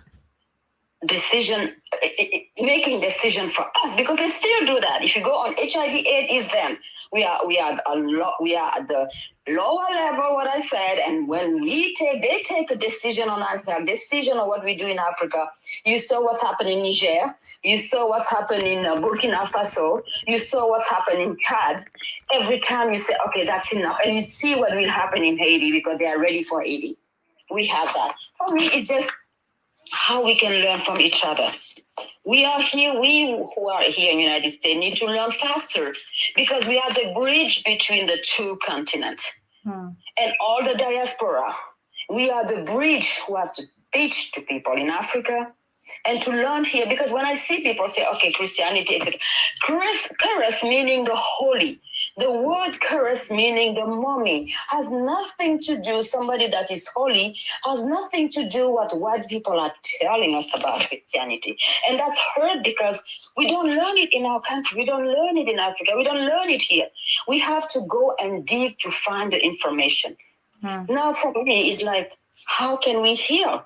Because if we don't heal ourselves first, we cannot heal anybody. Mm-hmm. If we cannot learn on ourselves, we cannot learn from anybody. We cannot teach anybody.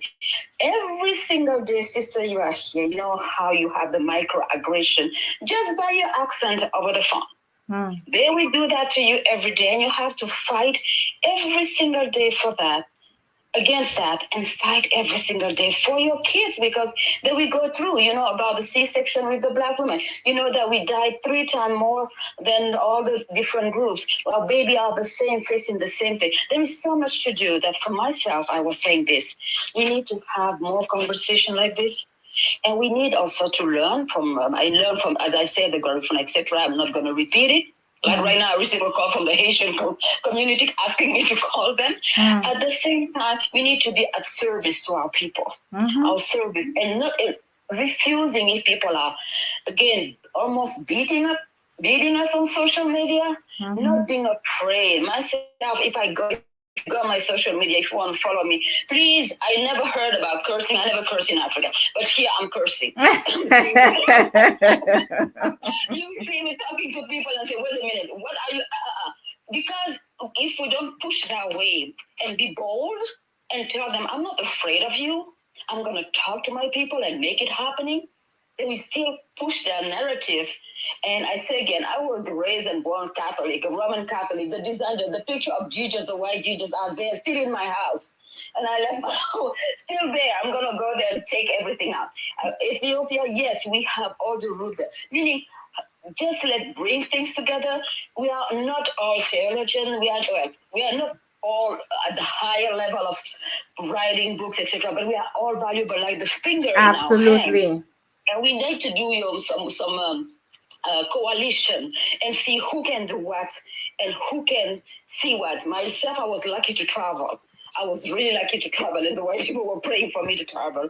Wherever I was going, I said to the people, hey, what I can do right now, you can do the same. Don't believe what they say that you are not good enough. They are lying.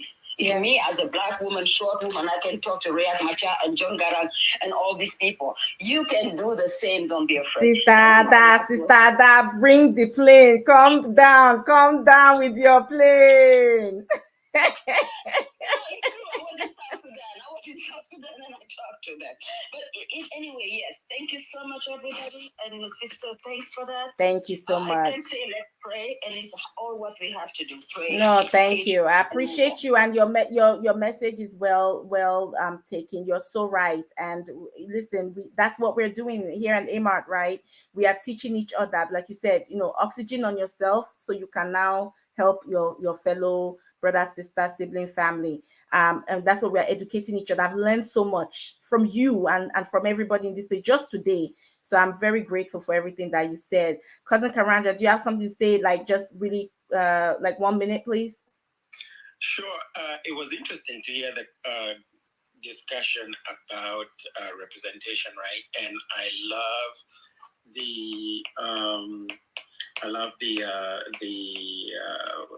sister Chinyere, yes, talking about the Michelangelo's Last Supper, right? Which reminds me that that's where it comes from. Michelangelo. It don't come from no damn Bible, right? It comes from an Italian drawing white people. But even that, I mean, and I do appreciate images that are black, whether you practice Christianity or any Eastern, or Islam or whatever it is. At the very least, having images that do look like us goes a long way. Mm-hmm. And it reminded me of, I visited one woman's office, and it's so funny because I remember nothing about the visit. I don't remember who she was. I don't remember where it was even, but I do remember that she had an image of Haile Selassie, and so she started talking about Rastafarianism, probably because I asked a question and I don't remember what it was. The only thing I remember about the encounter, however, is that she said to me, well, if they can have their white Jesus and all of those other symbols of white men and women as their gods, why can't I have, which are fictional to me? This is me quoting her. And she said, why can't I have a black man who looks like me, regardless of what you think about whether or not Haile Selassie was God? At the very least, he looks like me. And he is a symbol of my worship, of my, of my beliefs, of my higher power that looks like me. And I was like, you know what? I can respect that. And from that day on, because of course, whenever I heard of Rastafarianism and thought of Haile Selassie as the Rastafari God, I always thought to myself, I mean, this was a dude that we literally know. Like, my father was alive, in his time. But when she said that, I was like, you know what? I respect that.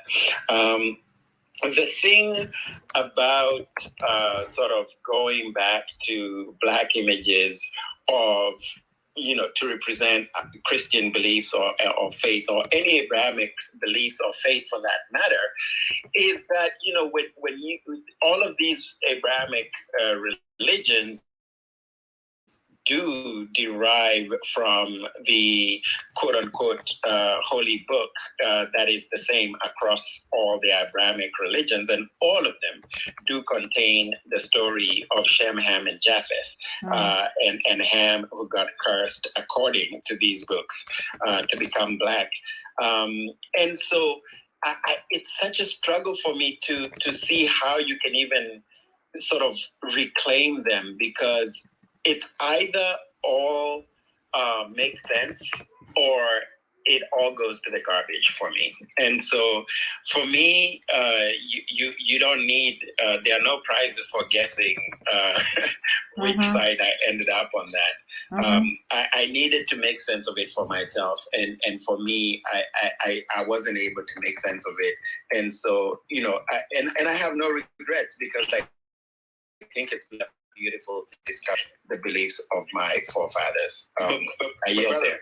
But brother, really, really quickly, back to what you said. Number one, this is not to push back on what you said earlier. I mean, in terms of your path, but I want to talk specifically about the ham. The ham story about the ham being cursed has always been used by white supremacist theologians to justify the enslavement of African people. But when you look at the story, it's incorrect. Noah cursed Ham, but he didn't have the authority. He didn't have the power. And then when you continue looking at the life of Ham, he was never cursed. Like that is the whole point of we were trying to make today, that you were told that he was cursed and you believed he was cursed, but nobody kept on reading that he was not cursed. There's nothing in the scriptures of the life of Ham that you see cursed. And you can actually see God saying that Noah and the descendants of Noah are blessed. So again, I think that these are just teachings that have been taught to us, but we haven't either done the work, or other scholars or people who know haven't spread the gospel of truth. And so that's what I'm trying to do. It doesn't affect if people don't want to be Christians, they don't want to be a part of the Abraham traditions. I think that's people's prerogative. You have a choice in life.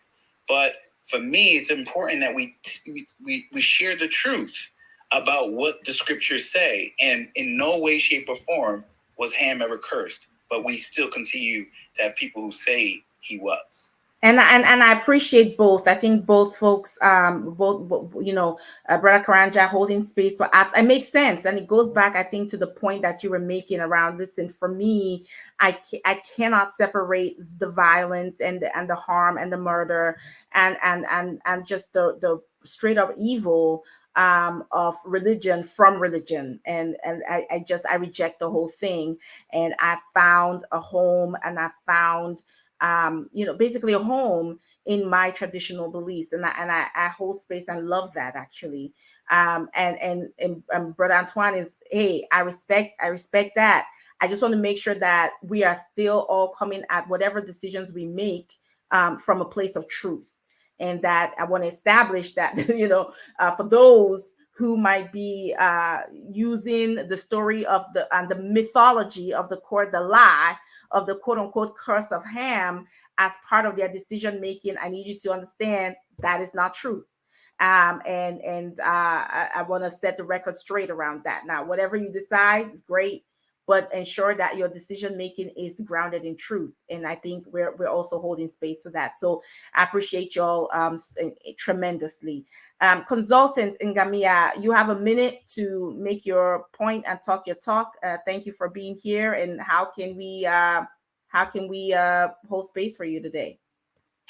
I'll just say one thing, which is that's just such an abundance of nuance that that I just have difficulty with. But yeah, I hear all of it and hold space and respect all of it. Thank you. No, thank you. Thank you. And this is a journey.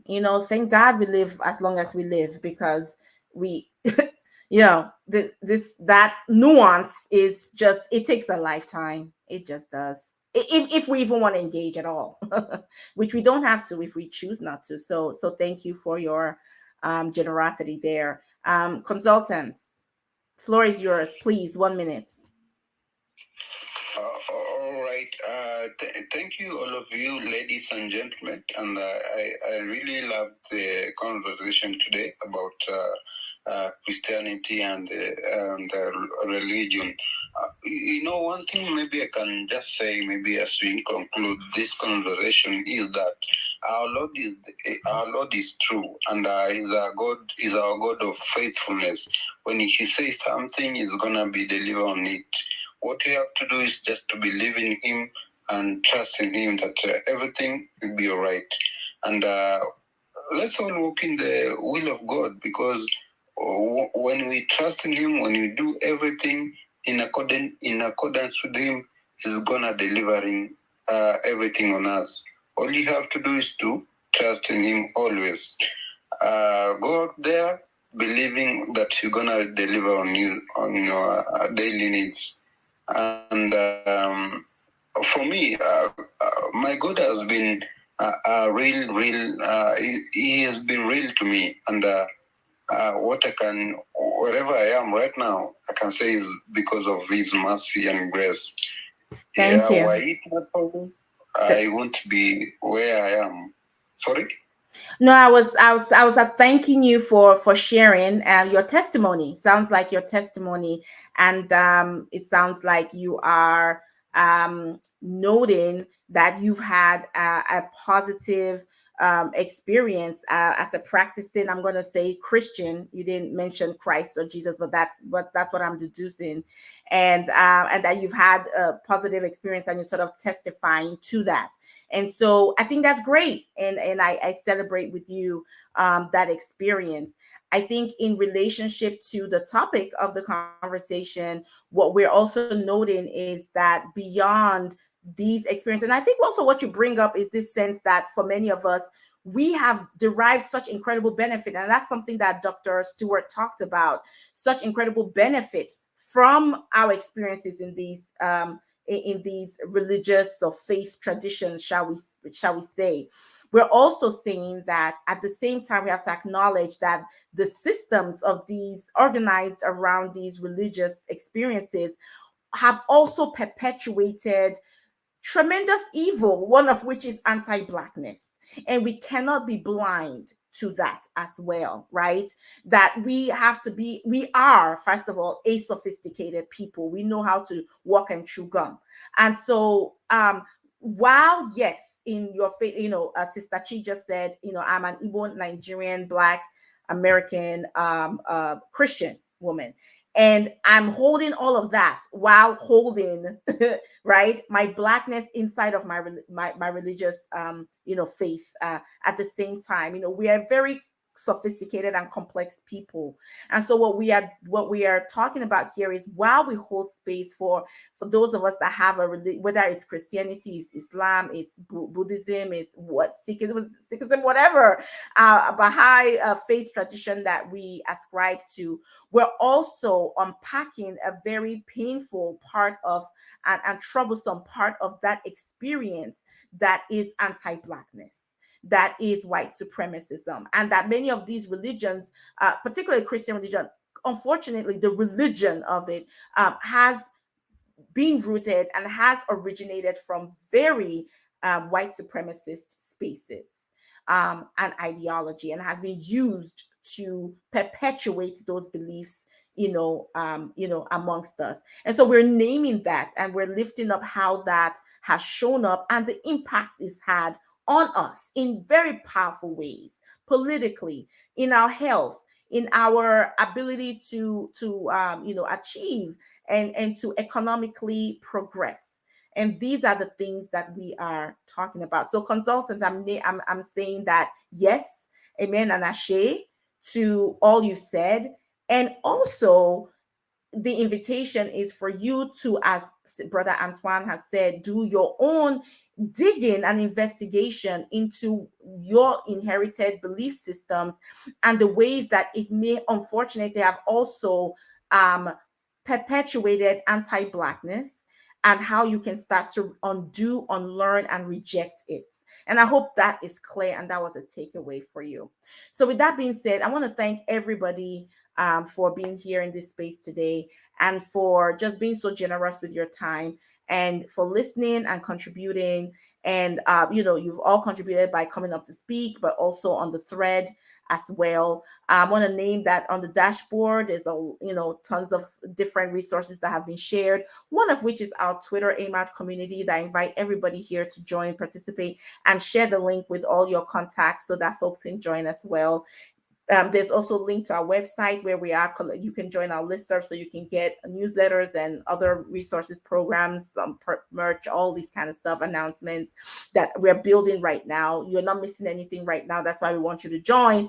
But soon enough, we're going to have, the content for that you would want to participate in, and we want to make sure you don't miss them. So please call on the website. Shout out to Brother Benny and Black Mental Health Alliance of Nashville, who's our host host and a powerful, wonderful, beautiful partner. You want to follow and support their work, as well as Hood Medicine Initiative, Black Dog Village, National Residents Council, and a whole host. I love blackpeople.com, a whole host of partners, Ubuntu, Black Family Health Center, etc. Support them and their work.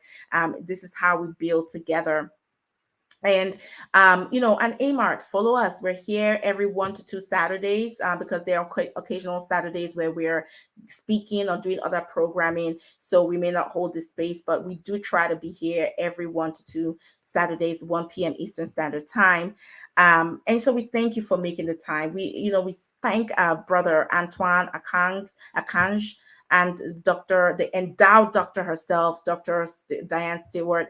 Get her book, as well. It's on the Jumbotron, on the dashboard. And, throughout, until we meet again, we want to make sure that we are sharing resources, that we are still, connecting and collaborating. Follow everybody on this space. Everyone here is doing amazing, tremendous work.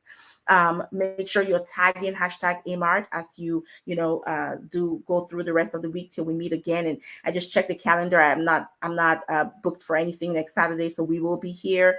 Stay tuned for the topic and the co-host and the guests and the co-hosts and speakers. And we just really thank you. This has been a very powerful, textured, as Cousin Karanja said, heavily nuanced conversation. It's not easy having these conversations, but that's why we're very intentional about who gets to be on the round table to really do an expert job of unpacking and delineating and untangling. Praise the Lord and past the violence, religion and anti-Blackness, and how it shows up in our mental health, in our collective well-being, has been really a powerful conversation. And Brother Antoine left us with multiple tools and tips for how we each can go forth to start to undo the damage in our collective Black religious spaces and faith traditions, specifically the Black church. But I can see it applying to numerous other spaces.